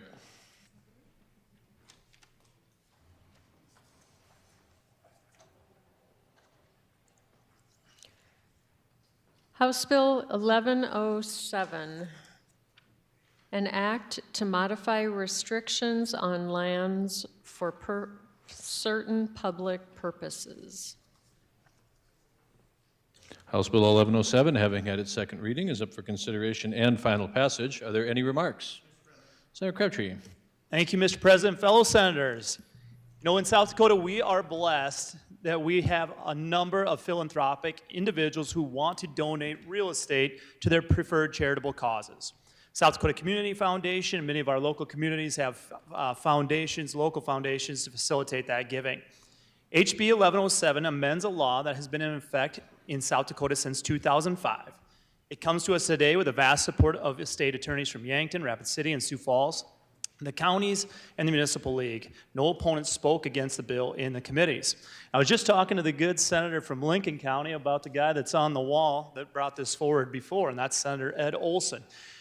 Where this came from is Mitchell Christian School had land given to them from Mitchell School District and later transferred to Mitchell Christian, which due to the parcel size, location, the growth of the city, the land was no longer suitable for the school's purposes. Under the current law, if after 75 years, the conditions or circumstances have changed regarding the gifted property, which make it impossible or impracticable for the recipient, which is a charitable, educational, religious, or other public entity, to continue to use or hold the land, the only remedy that's in the law that the court can grant is a decree authorizing the sale of the land, and that the proceeds be reinvested for a purpose consistent with the original conveyance. So what are the changes in 1107? The bill would allow the court to make modifications to the conditions which will allow the property to continue to be used by the charitable, educational, religious, or other public entity without them being forced to sell it. So they can continue to use it. Right now they have to be forced to sell it, so it gives them some options. No changes would be permitted by the court which would alter the general original charitable, educational, religious, or public purpose.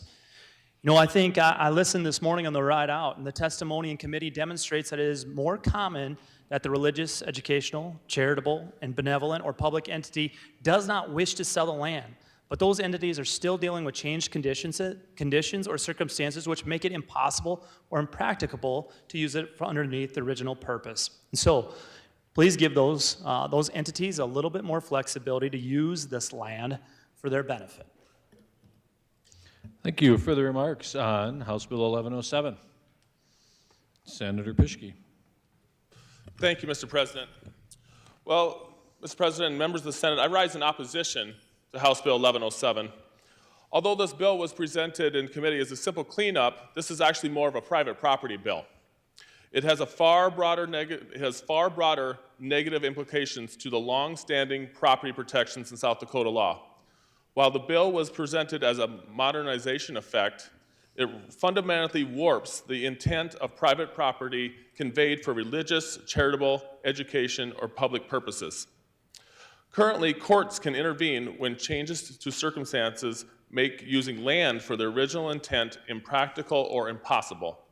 This authority, however, does have limits. House Bill 1107 expands that same authority, allowing courts to modify, in whole or in part, any direction, limitation, restriction established by the grantor. If the court determines it necessary to accomplish the general public purpose under existing condition. It gives judges broader discretion to rewrite the terms of a legal covenant placed on land by the original donor. Legal covenants are not suggestions. They are deliberate, carefully drafted conditions placed on property by individuals who entrusted their land for a specific purpose. Those limitations represent the donor's intent, sometimes the legacy of the family, a church, or a community benefactor. This bill shifts that power, easing the true original intent. It moves us from honoring the specific terms of a grant to allowing the courts to reinterpret and reshape those terms based on changing circumstances. Even if done with good intentions, this directly undermines certainty in property law and weakens the reliability of charitable conveyances. The second major change with this bill involves revisionary interests. Currently, when land is sold and proceeds are reinvested, the statute preserves any revisionary interests or other interests contained in the original conveyance instrument. A revisionary interest is not a technicality but a safeguard. It ensures that if the original purpose fails, the property, or in some cases its value, is returned to the grantor or its families. By stripping these protections that they're looking to do here in House Bill 1107, the bill removes an important legal check. It effectively tells property donors that once their property is conveyed, the courts may later come in and allow their property to be altered or eliminate their intentions. Serious questions are raised as the result of this. What message are we sending to those donors, their families, or those who may see benefit from their true intent? If individuals cannot rely on the conditions being respected, they may hesitate to donate land for public, charitable, or religious purposes at all in the future. House Bill 1107 is not a minor bill. It's not a cleanup or a modernization bill, but rather expands authority of the court, threatens the covenants placed by grantors, and removes protections for revisionary interests and safeguard donor intent. I respectfully ask that you oppose House Bill 1107, and I want to give you a real live example of what this was actually going to affect. The ground that is donated for the W.H. Lyons Fairground was donated back in 1938. It's also convenient that this bill picks 75 years, so it just makes it over that threshold. So if this bill were to be conveyed or be passed, it's my opinion that that's basically what we're going to do here, is that we're going to allow for the fairgrounds land to be revised and go back to, instead of going back to the family, it's going to be sold, and the company, there's a quarry right next to that that wants to buy that land. So I would respectfully ask for your no vote on 1107. Thank you. Further remarks on House Bill 1107, Senator Hulse. Thank you, Mr. President. Well, I appreciate the former speaker for his comments, and I just want to kind of narrow us back into what we're talking about here today.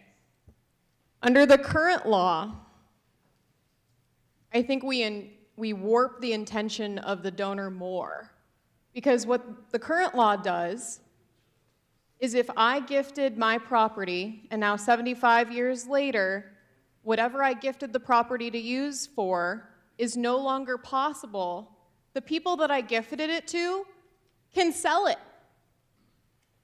You want to talk about warping intentions and property rights? Why would I ever gift that piece of property to an educational purpose if it's just going to get sold ultimately 75 years later?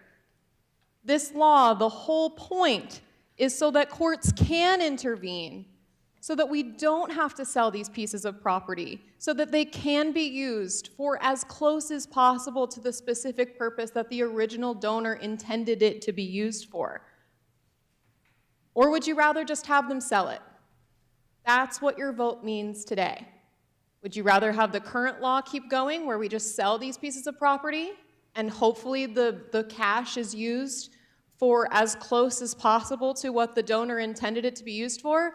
I would rather have land that I donate one day, if I ever get to that point in my life, be used to actually the purpose that it was donated for, not to be sold. This is about legacy, but it's about preserving the legacy that is donated for. I'm just going to give one example. I don't think somebody said this in committee, but it's a good example, and I think it just kind of clarifies what we're talking about here. Let's say I donate a piece of land that was to put an Olympic-sized swimming pool on the piece of land, and in the last 75 years, the size of an Olympic swimming pool has actually changed. So now the piece of land no longer can actually fit an Olympic-sized swimming pool because it's not big enough. Well, I specifically said that that land should be used for an Olympic-sized swimming pool. In that case, the court would intervene and they would change it and say, well, city, you can put a high school-sized competitive swimming pool on this piece of land instead of an Olympic-sized swimming pool because that's all that will fit on the piece of land. Or maybe just a city pool because that's all that will fit on this piece of land. It would be something like that. That's what we're talking about here today, folks. Thank you. Thank you. Further remarks on House Bill 1107, Senator Kolbeck. Thank you, Mr. President. I would stand in support of this bill, too. I would, with all due respect to the good senator from Minnehaha and Moody County, and I do agree with Custer, Fall River, and Pennington County, but the original intent of the bill, the 75-year requirement is already there. It does not alter the requirement, and the land be held subject to the original conditions without alteration for 75 years. That's in a different spot. That's SDCL 4325-18-2. And then it also does not alter the requirement that the heirs or the grantor, holders of any revisionary interest or divisor, if known, be named and given opportunity to be heard. That's in SDCL 4525-18-2 also. So what the bill is intended to do and does do is allow the court to modify the conditions which will allow the property to continue to be used for charitable, educational, religious, or other public entities. I'll try not to repeat what the good senator from Custer and Fall River did, but is encouraging the gift, and it provides more confidence that the original donor and the intent is honored by giving recipients in court more options. So 75 years from now in the year 2101, if something has changed, which it most likely will have, or 75 years before this, 1951, if something's changed between 1951 and now, they have the ability to stay with the same premise, the same notion. That's what this is about. Please vote yes. Thank you. Thank you. Further remarks on House Bill 1107? Further remarks? Senator Carley. Got a question for the Prime. State your question. Yeah, I was wondering, would in any way a donor or a grantor be prevented from writing into their trust or will the ability that property that's donated could be used for not only the purpose they originally intend, but they could write into that saying, or other purposes as that changes down the road? Senator Crabtree, you wish to respond? Yeah, I do wish to respond. I do think that they can do that at that time.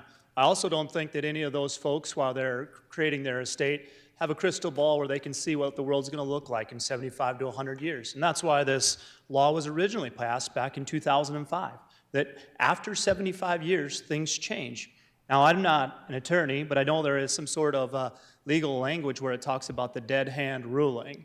And so here, if somebody doesn't predict the future a century out, not knowing where the city would grow, how the church may change, those types of things, they're unable to change that. And so that's why this flexibility is being built in. Further remarks, Senator Carley? Yes, Mr. President. Yeah, I think, so it's clear that someone could add that into their trust or their will. They could write in there, and they don't know the future either, but they could write in there that says, I'd like it to be for this purpose, but after so many years or after a different type of purpose, I don't mind that being used for something else or similar. So I think of anything that does is this discussion certainly encourages those who are donors in the future that, hey, I might want to consider adding a provision that doesn't predict the future but gives an option in the future written into their will instead of the government telling them what to do or the government overriding that. And so for that reason, I think we should oppose this. Thank you. Thank you. Further remarks on House Bill 1107, Senator Voigt. Question for the Prime. State your question. How did we arrive at 75 years? Why not 50 or 40? Senator Crabtree, do you wish to respond to that? I would. You'd have to go ask Ed Olson, Senator Ed Olson from Mitchell in 2005 when he passed a law that said it'd be 75 years. So just to be 100% clear, today is not going back and changing what the law says in the number of years. There was something that was said before that was inaccurate. That already says it's 75 years. So we're not changing that. So 2005, they set it at 75. Follow up. State your question. So we are going on what a previous legislature established as the baseline, 75 years. Senator Crabtree, do you wish to respond? Yes, in 2005, this original piece of legislation was passed. That stated after 75 years that they could go back and revisit the original intention. Further comments, Senator Voigt? Yes, 75 years. Let's see, 2005, it's now, what, 15? So in 20 years, we haven't done anything with it, and now we feel the need to.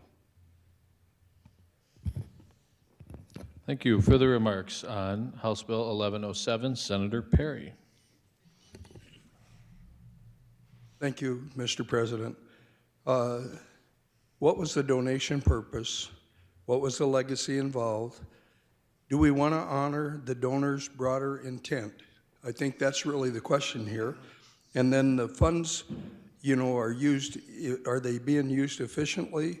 A piece of land that's not being used versus being able to sell it and being able to do something with it. Change, you know, will happen from time to time, but the important thing is what the senator from Madison is doing. He's talking about getting an approval process all taken care of and transparency. That's really what you want when you do these things. You want to maintain trust and accountability. One of my prior companies gave $100,000 to a institution so that they could use the endowment off that, and they changed their programs and no longer offered the same program. So what happens? They give us our money back? No, they ask us if they could use it for a different purpose. And do we give the land back? No, we offer a different purpose. This is really a smart business move, and I think it's something that we should encourage, and we should thank the senator from the Madison area for his insightful idea. Thank you. Further remarks on House Bill 1107? Senator Crabtree in closing.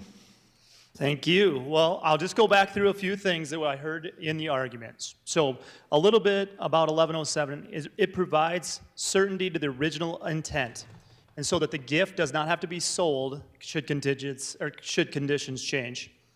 I think it gives more confidence to the original donor intent. But here's the big things that I think we really need to focus back in that we heard some inaccurate arguments on. The 75-year requirement does not change. 75 years. So it does not alter that the land be held subject to all its original conditions without alteration for 75 years. I think the other thing on this is the heirs or the heirs of the grantor, or if the grantor was still alive, they're still involved in this process that we have here today. So the family is still fully involved with the whole process as we go today. And lastly, just to really drive this home is South Dakota has long honored this type of remedy for charitable gifts. So this has been our practice, and now we can also involve that with real estate transactions. With that, I'd encourage your yes vote. Thank you. Seeing no further remarks on House Bill 1107, question before the Senate is final passage. When your name is called, those in favor vote aye, those opposed nay. The Secretary will call the roll.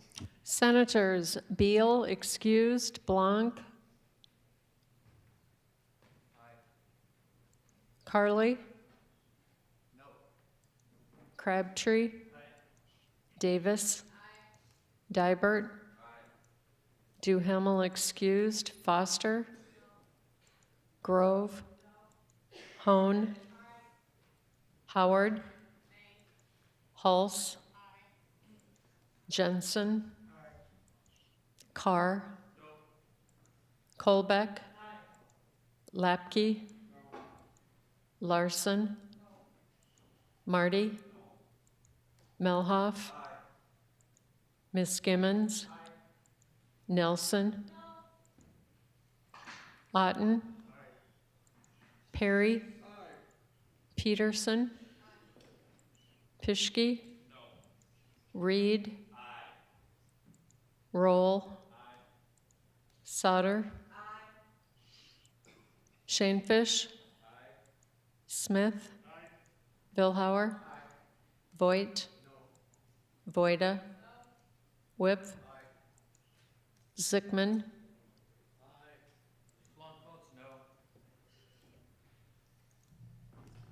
Blanc votes no.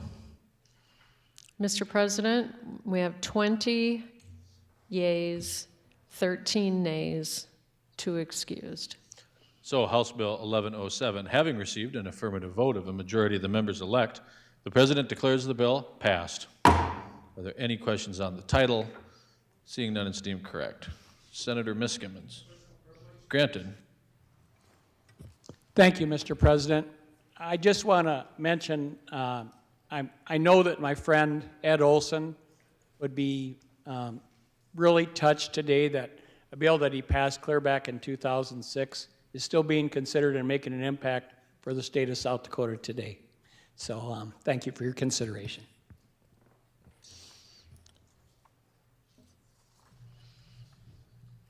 House Bill 1193, an act to modify the provisions for a refund of taxes to disabled veterans and surviving spouses under certain property tax relief programs.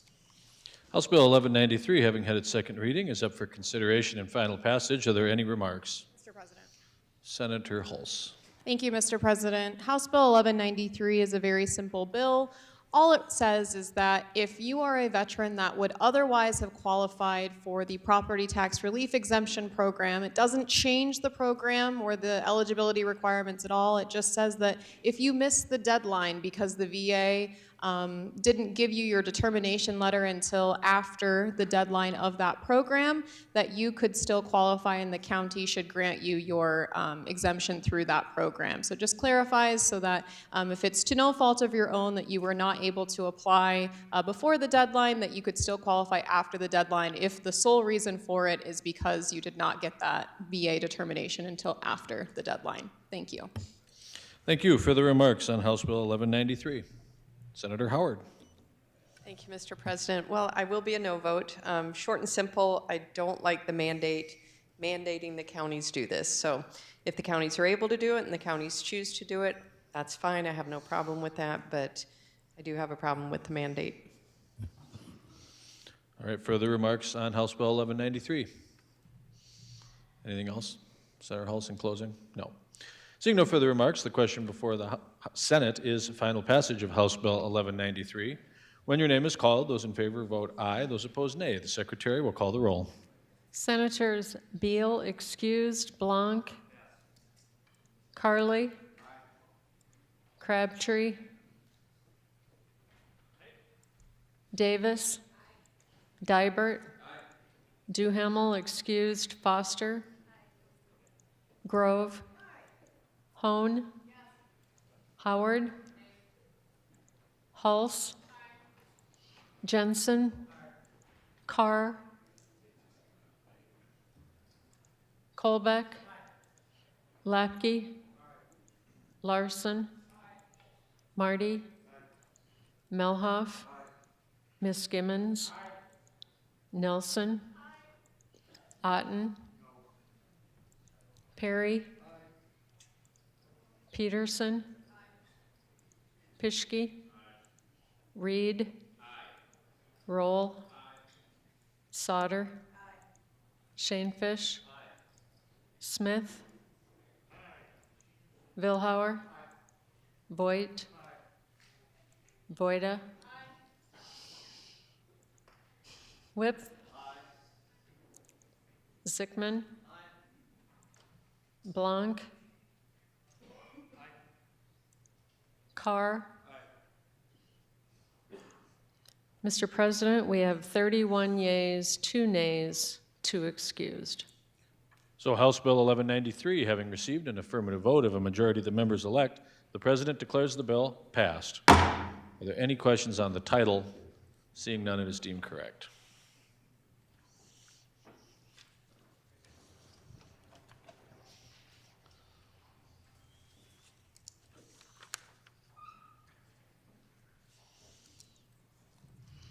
House Bill 1194, an act to require that the Cosmetology Commission credit work experience for educational hours for certain out-of-state licensure applicants and to declare an emergency. House Bill 1194, having had its second reading, is up for consideration and final passage. Are there any remarks? Senator Hulse. Mr. President, thank you. There is an amendment out there. It is 1194E as in echo. 1194E. Are you moving it at this time? Yes, I would like to move 1194E. It has been moved and seconded, and it is posted online? Correct. All right, and you'd like to speak to it. Go ahead. This amendment came together with all of the relevant parties, both from the Department of Labor and Regulation, the Cosmetology Commission, and members of the Commerce Committee. Everyone's on board with this language, and it fixes many of the problems that the agency had. All right, further remarks on the Hulse motion to amend? Seeing none, this is a voice vote. All in favor say aye. Aye. Opposed, nay. That motion carries. We're now back on the bill. Further remarks on House Bill 1194. Senator Hulse. Thank you, Mr. President. This is a very simple bill. It essentially says that the commission shall in rule make rules so that when we have out-of-state cosmetologists coming to our state, that they can credit their relevant work experience and that we have reciprocity so that those folks don't have to completely go back to school and start re-over with their education when they've been practicing in that field in other states for many years. Further remarks on House Bill 1194. Further remarks. All right, Just one moment.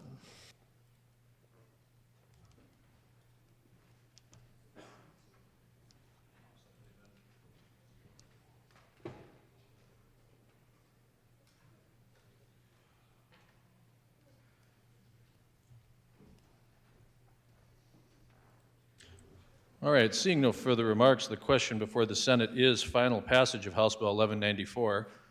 I was just clarifying the amendment removed the emergency clause, so this bill should now require a majority vote, not a two-thirds vote. When your name is called, those in favor vote aye, those opposed nay. The Secretary will call the roll. Senators Beal excused, Blanc, Carly, Crabtree, Davis, Dibert, Duhamel excused, Foster,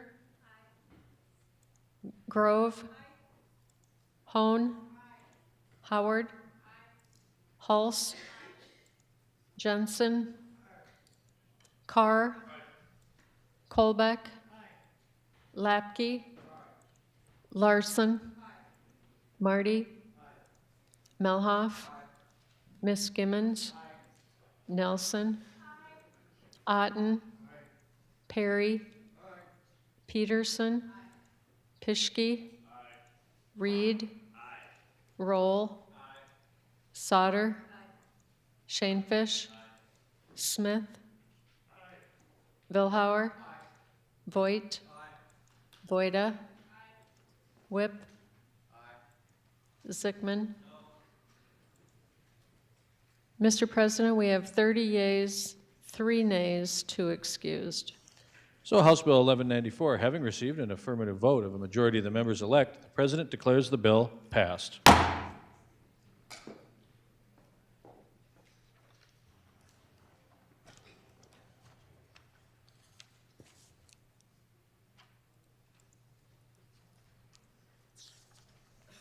House Joint Resolution 5001, a joint resolution proposing and submitting to the voters at the next general election an amendment to the Constitution of the State of South Dakota requiring a declaration of necessity and clarifying public use of private property taken or damaged by eminent domain.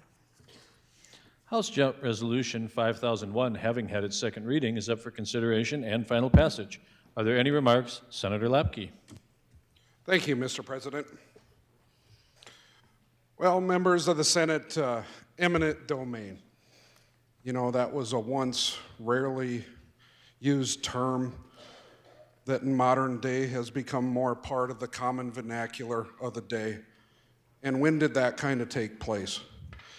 In 2005, the United States Supreme Court came out with a Kelo versus New London ruling that kind of took the intention of eminent domain as the Founding Fathers presented it into the Constitution and changed it so that just a simply raising of tax revenue in a private capacity qualified via their ruling for public use and allowed private enterprise to enter into the realm of the usage of eminent domain. That was never a way that the Founding Fathers had intended it for it to roll out, and it's completely changed the structure of how it's been utilized across the United States. You know, property rights have always been held in high regard, whether it be in South Dakota, North Dakota, or any other state of the United States, because it's in fact that property right that in essence provides everything that you have. If you're not able to have exclusive ownership of something, well, then you're not really sure if it's yours and what is the driving force to go out and get more, live the American dream. You have to know what yours is yours. And so what HJR 5001 does is, per guidance from the Supreme Court, they allow states to put tougher restrictions in place than what the federal ruling does. In 2006, or since 2006, I should state, that 33 states have either placed laws in statute, or even 12 states have constitutionalized protection from the Kelo versus New London ruling. And what that has done, that has worked to limit eminent domain for private gain in those particular states. And the language, what we're doing here with 5001, closely mirrors one of our great neighbors, our sister state of North Dakota. And just recently, we had a large abuse of eminent domain in the state of South Dakota. There was over 160 landowners that were served with eminent domain attempts in 2023. Fortunately, none of those came to pass, but I can tell you, personally having been affected by that, the amount of stress, undue stress at that those families were put through was in fact unnecessary. But there's been talk that we have all of these protections to prevent that from happening. But where were they in the first place? It didn't stop anything from happening, it rolled out. The state of North Dakota has previously constitutionalized the language that's proposed here today to protect South Dakotans from that. There was not one eminent domain case ever filed in regards to this particular project in the state of North Dakota. The other thing that is included in this provision is that it is now going to require a common carrier, in fact, to prove they are a common carrier. A lot of the surveying damage and the bad stuff that happened was due to that in the state of South Dakota, one is only able to self-proclaim that you're a common carrier, gives you the vested interest of eminent domain that allowed the invasive surveying to take place. I've had conversations with experts that I've asked the simple question, had 5001 been put into our Constitution 5 years ago, would South Dakotans ever been subjected to any of that? And the consensus has been a responding no. And that's what we're trying to do. We're not trying to change the wheel. Eminent domain has a purpose, and that's why it's been carefully crafted to follow North Dakota legislation or constitutionalization so as not to affect our utilities, so that we're still able to acquire access to the necessities that we need for everyday life and comfort and commerce. That's achieved by those utilizations of eminent domain absolutely qualify for what is considered and determined to be a public use by a long history of case law in our courts. What this simply is doing is it's not going to allow eminent domain for private gain. We are going to have to abide by the original intent of the Constitution and serve a true public use. You know, senators, we're privileged today that we're not, in fact, prescribing this to the Constitution. The great citizens and voters of South Dakota, we have the privilege of delivering them the ability to have the say on eminent domain for private gain themselves. And we have the opportunity to show where we stand on it today. I'd encourage your support, and please vote yes. Thank you. Further remarks on HJR 5001? Further remarks?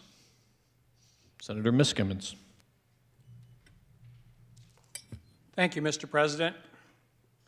I do not believe that our state constitution needs to be changed, but rather to be leaned on and stood behind. It provides a balance of protecting our rights while respecting the rights of others. It provides a roadmap for respecting our past, living our present, and building our future together. The opportunity to copy North Dakota's law was there, and it isn't being taken advantage of. And by leaving it that way without copying it fully, many of our public services, our rural electrics, our rural water systems, our rural telecommunication systems, are still in opposition to this resolution.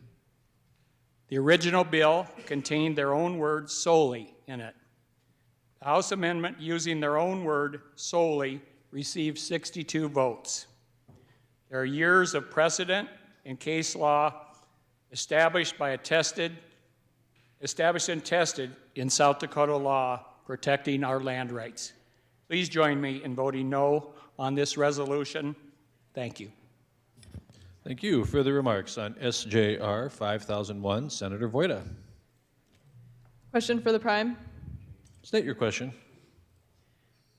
With the new definition and the new phrases being added here, we're needing a public declaration by a condemner, establishing a necessity for taking or damaging the property, and then down at the bottom, for purposes of this section, public use does not include an increase in tax base, tax revenues, employment, or general economic health. Would that capture, let's just use, for example, rural electric associations, or are they already publicly understood to be a public company?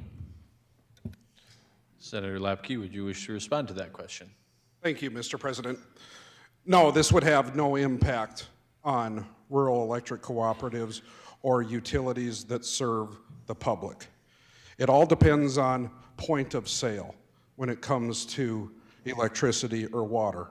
And being those utilities are distributing, and case law going back to 2017 with MDU challenging the definition of public use, determined that when they are selling directly to the consumer, that's a well-defined component of public use, and so this will have no impact on any of our utilities. Further remarks, Senator Voida? Sure, Mr. President. Well, I think that we have enough precedent and we have enough case law to show us that this resolution is not putting our co-ops and our publicly owned and funded and those who create point of sales to the public at risk with this resolution. One other thing that I wanted to just say here was there's been some concern in section 2 where the word shall is crossed out and may not was inserted. I know that there were some people that were concerned that we were creating a permissive language there. And I just wanted to state that while the word may alone is permissive, may not is legally understood as a negative term that does create a prohibition. So we're not creating a permissive phrase there. And so I will be supporting this, and I hope that you guys do too. Thank you. Further remarks on HJR 5001, Senator Perry. Thank you, Mr. President. Again, this is really important, but for over 3 or 4 years now, I've been saying we need to protect landowner property rights. And I want to be consistent in what I'm doing. I want to protect landowner property rights. I don't think I can explain that any other way than I want to do whatever we can do to protect landowner property rights. And I also want to make sure that we give the voters a say on the ballot with eminent domain. And I also want to make sure that we focus on genuine public purposes like we just talked about. Those are the things that this is for. HJR 5001E is a protect the people bill. And that's what we want to do, protect the people. And if we don't want to protect the people, we probably should get a kick in the butt. And, but if we vote yes, we're doing the right thing. Thank you. Thank you. Further remarks on HJR 5001, Senator Crabtree. Thank you, Mr. President. Members of the Senate, I appreciate my good friend from about a dozen counties there. We had a great conversation about this earlier today. I do want to clarify a few things, though. We're talking about what this does and how this involves utilities. So there is no doubt my friend has his heart in the right place, and he's trying to do the right thing. Where this gets gray and where this should give you pause is this is going into the Constitution. And when we're talking about what's really happening, when we talked about the rural electrics are sitting right out there telling you they aren't comfortable with this. And the difference is, when you look at what North Dakota stated clearly, unless that property is necessary for conducting a common carrier or utility business. So there was specific language that made sure that you weren't tying up your rural electrics, your rural water, your rural telecoms. And those companies, folks, are you. They're me. They're all of us. They're all of the folks at home. They're ratepayers, okay? And what we're looking at is something that's going to be very gray, and lead to litigation. And guess who's going to pay for that? Those ratepayers, your people at home. And so I'd give you caution here and reason to pause, not so much for what he's trying to do, but by the fact that it doesn't say that language and it is different than North Dakota's, and it does pull those utilities in, and it will be in the Constitution. So it isn't something you can fix next year. And so with that, I would urge some pause and some caution. Thank you. Further remarks? HJR 5001. Further remarks? Senator Hone. Thank you, Mr. President. I respectfully ask for latitude to speak not only to this resolution, but to my own real-life experience with eminent domain as a private citizen. Today we are asked... That's granted. I think it is relevant to the bill. Thank you. Today we are asked to consider a proposed constitutional amendment affecting property rights. Amending our Constitution is not routine legislation. It is permanent. It is foundational. Once we open the Constitution, we cannot easily close it. We must be absolutely certain of what we place before the people. The standard for clarity, transparency, and consensus must be exceptionally high. My journey to Pierre began with the violation of my family's property rights. First, as a concerned citizen, then as an advocate, and now as the senator representing District 9. Protecting property rights is not theoretical for me. It is personal. I first learned the importance of defending property rights in 2015, and I'm reminded of it every day as I travel over the approach a quarter mile from my home, where a large oil pipeline now runs between my family's home and the home place where I was raised. I may not be the only member whose family was condemned by a CO2 pipeline company, but I believe that I'm the only member condemned by both a CO2 pipeline company and an oil company. Different products, different politics, same reality. Private companies pursuing profit were allowed, at least initially, to initiate condemnation proceedings against our land. With the oil pipeline, we fought until our resources were depleted, and our family was one of the last in the state to settle.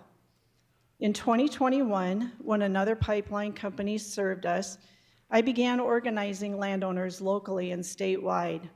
I helped establish reasonable setbacks, spoke before county commissions, held town hall meetings, sent updates, and connected impacted landowners across the state. Together, we formed a united group of landowners, elected officials, and concerned citizens committed to protecting property rights and raising awareness about hazardous CO2 pipelines. I rise today as someone who has lived these consequences and spent over a decade protecting property rights for my family, for my neighbors, for all South Dakotans, and alongside many of you. What started with a few of us standing against large out-of-state corporations grew into a powerful grassroots movement built on many voices and shared resolve. In 2025, HB 1052 showed what is possible when citizens unify around a clear goal, engage trusted counsel, and move forward with transparency. And many of you were part of that work. When we amend our Constitution, we shape the framework that will guide generations. I have weighed whether the language is constitutionally precise and free of ambiguity. HB 1052 was simple: the ability to say no thank you, the right to protect our land from private use through eminent domain. HJR 5001 is open to multiple interpretations. A constitutional amendment must be rock solid. I have considered whether it has undergone appropriate legal scrutiny. HB 1052 passed unaltered after expert review. HJR 5001 has gone through numerous amendments, creating the risk that further changes could expand or distort its intent. I have reflected on whether all relevant voices were included. I have asked whether it strengthens property rights in a durable way without unintended consequences. HB 1052 was clear. HJR 5001 is not narrowly tailored and is not beyond question. And when it comes to our Constitution, close enough is not good enough. I do not take lightly the responsibility entrusted to me by the people of South Dakota. My responsibility in this chamber is to exercise independent judgment rooted in principle and prudence. Actions speak louder than words. I have advocated for property rights for more than a decade and remain unwavering, standing with landowners and ensuring private property is respected and protected. Protecting property rights means being careful, not reckless with our Constitution. There is nothing more important to our democracy than our Constitution. We have cast votes to change it, votes that I have participated in. In that process, we must assure ourselves that what we propose is the very best we can offer the people of South Dakota. The good senator from District 23 and I have agreed on many issues. As a strong proponent of property rights, I am not convinced this is the best we can do. And for this reason, I am voting no on HJR 5001, and I respectfully urge you to do the same. Thank you. Thank you. Further remarks on HJR 5001? Further remarks? Senator Voigt. Thank you, Mr. Speaker. Common carriers, eminent domain, property rights, litigation, kind of a mixed bag, isn't it? We made an issue of something that shouldn't be an issue. Property rights, those that are well established in the state have staked their lives here. And the Constitution. Do we want to legitimately verify our commitment to that Constitution and not have it bypassed in lieu of litigation? If anything should turn you, it should be that term, litigation. This is not about what it's going to cost us. It's going to be what about our commitment to who we are and the stakes that we've driven in this ground in the state and for those that will follow us. We took a tour last year. A lot of us ended up in the referendum. We're tired. We're tired. And there's a possibility that we're going to take a run at it again if it's necessary. If it's necessary, the people of this state will speak again. Thank you. Further remarks on HJR 5001? Senator Lapke in closing. Thank you, Mr. President. I'll make this real brief so we can all get out of here today. It's rather quite warm.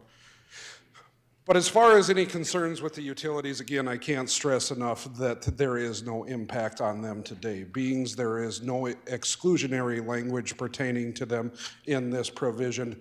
They will have no impact. I mean, the same could be said that the way that the Constitution currently stands with the burden of proof being public use. Case law has well established that the utilities fall under that definition and there will be no impact to them. And as far as the amount of amendments that have taken place here, I think that's one of the positives about running a resolution of this nature through the legislative process. That allows a lot more eyes to be on it, on top of the, at this point, years worth of time that I've spent working on this, the 4 years worth of time my district mate has spent working on this, all brought into front of this body to kind of go through that process to end up in the best case scenario possible. I believe that we've ended up there, and I think that the time's come that if, with the passing of HJR 5001, we give the citizens of South Dakota to put this issue to bed and we can get back to business as usual.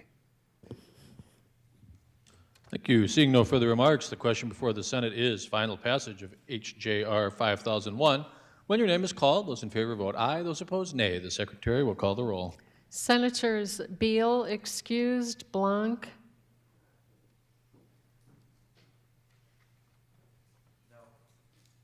Carly? Crabtree? Davis? Dibert? Duhamel excused, Foster? Grove? Hone? Howard? Hulse? Jensen? Carr? Colbeck? Lapke? Larson? Marty? Melhoff? Ms. Skimmons? Nelson? Otten? Perry? Peterson? Pischke? Reed? Roll? Sauter? Shanefish? Smith? Vilhauer? Voigt? Voida? Whip? Sickman? Mr. President, we have 14 yeas, 19 nays, 2 excused.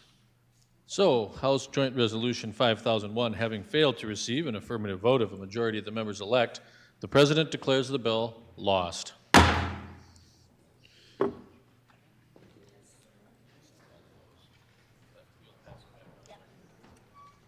And members of the Senate, we are up to signing of bills. The Constitution of South Dakota requires that bills be read in open session and signed by the President, and there are 25 today. And at this time, the President is signing Senate Bill 197, an act to modify the administration of the South Dakota Ireland Trade Fund.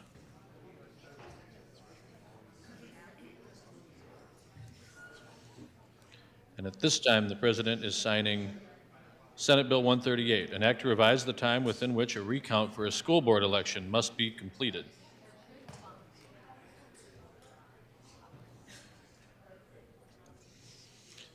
At this time, the President is signing Senate Bill 113, an act to increase the penalty for preventing the practice of religion.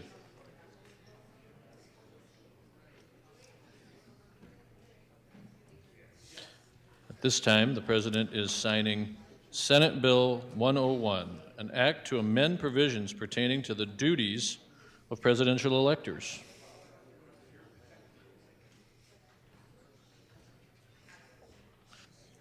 At this time, the President is signing Senate Bill 100, an act to revise provisions related to trusts.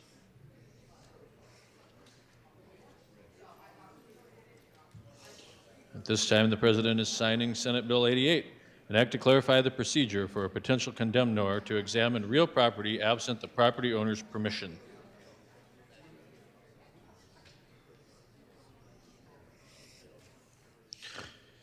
And at this time, the President is signing Senate Bill 82, an act to prohibit the misrepresentation of an animal as a service animal and to provide a penalty therefor.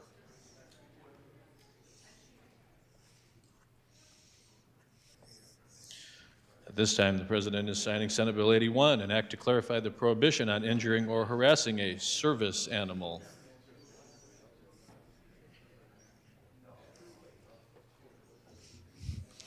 At this time, the President is signing Senate Bill 32, an act to amend and repeal provisions pertaining to the ballot requirements for certain elections and to declare an emergency.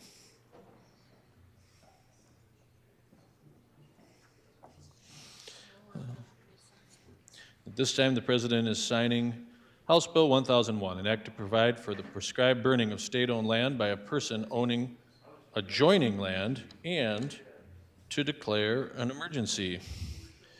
And at this time, the President is signing House Bill 1007, an act to amend the definition of law enforcement officer to include tribal law enforcement officers. And at this time, the President is signing House Bill 1041, an act to authorize the expansion and renovation of the Sturgis Readiness Center, to make an appropriation therefore, and to declare an emergency. And at this time, the President is signing House Bill 1056, an act to require that the Department of Social Services submit a federal waiver request to exclude soft drinks from the Supplemental Nutrition Assistance Program. And at this time, the President is signing House Bill 1096, an act to allow for the direct creation of a limited liability limited partnership. At this time, the President is signing House Bill 1101, an act to prohibit an insurer from declining or limiting life, disability, or long-term care insurance policies based solely on an individual's status as a living organ donor.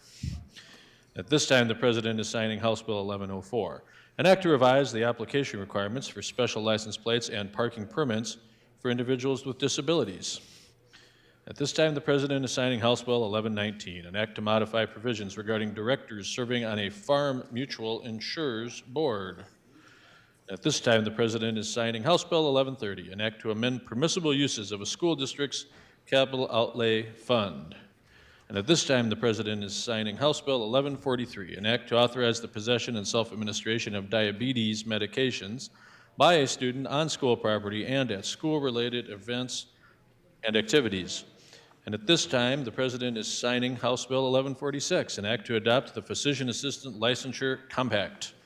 And at this time, the President is signing House Bill 1197, an act to revise a provision related to the venue of adoption proceedings.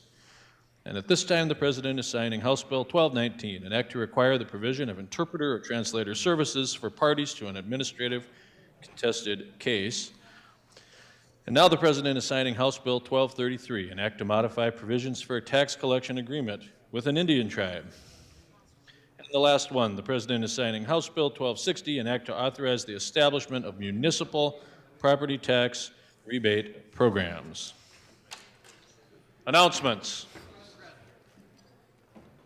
Senator Jensen. Thank you. Health and Human Services, we're going to meet up in 412 in just a few minutes. 3 bills. All right, Senator Roll. The Conference Committee for Senate Bill 3 will be meeting in room 413 at 5 o'clock. Today, 5 o'clock Tonight, today. yep. All right. Senator Lapke. Thank you, Mr. President. Just a little bit of a surprise here. We were scheduled to meet at 10:45 a.m. for joint appropriations tomorrow, but we moved it up to 10:15. So that's still not so bad. Still awfully late. Senator Reed.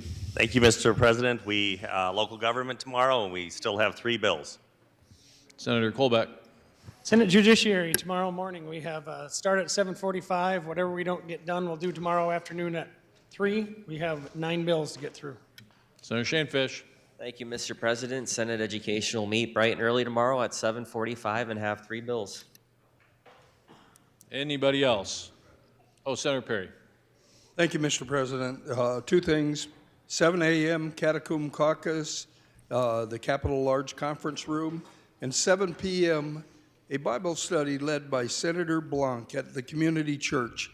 And I believe in quotations, all are welcome. Senator Reed. Thank you, Mr. President. I got ahead of myself a little bit. Actually, local government's on Wednesday. Just wanted to get the week done. Just so eager to, yeah. Further announcements. All right. Senator Marty moves that the Senate do now adjourn. That has been moved and seconded. All in favor say aye. Aye. Opposed, nay. We are adjourned.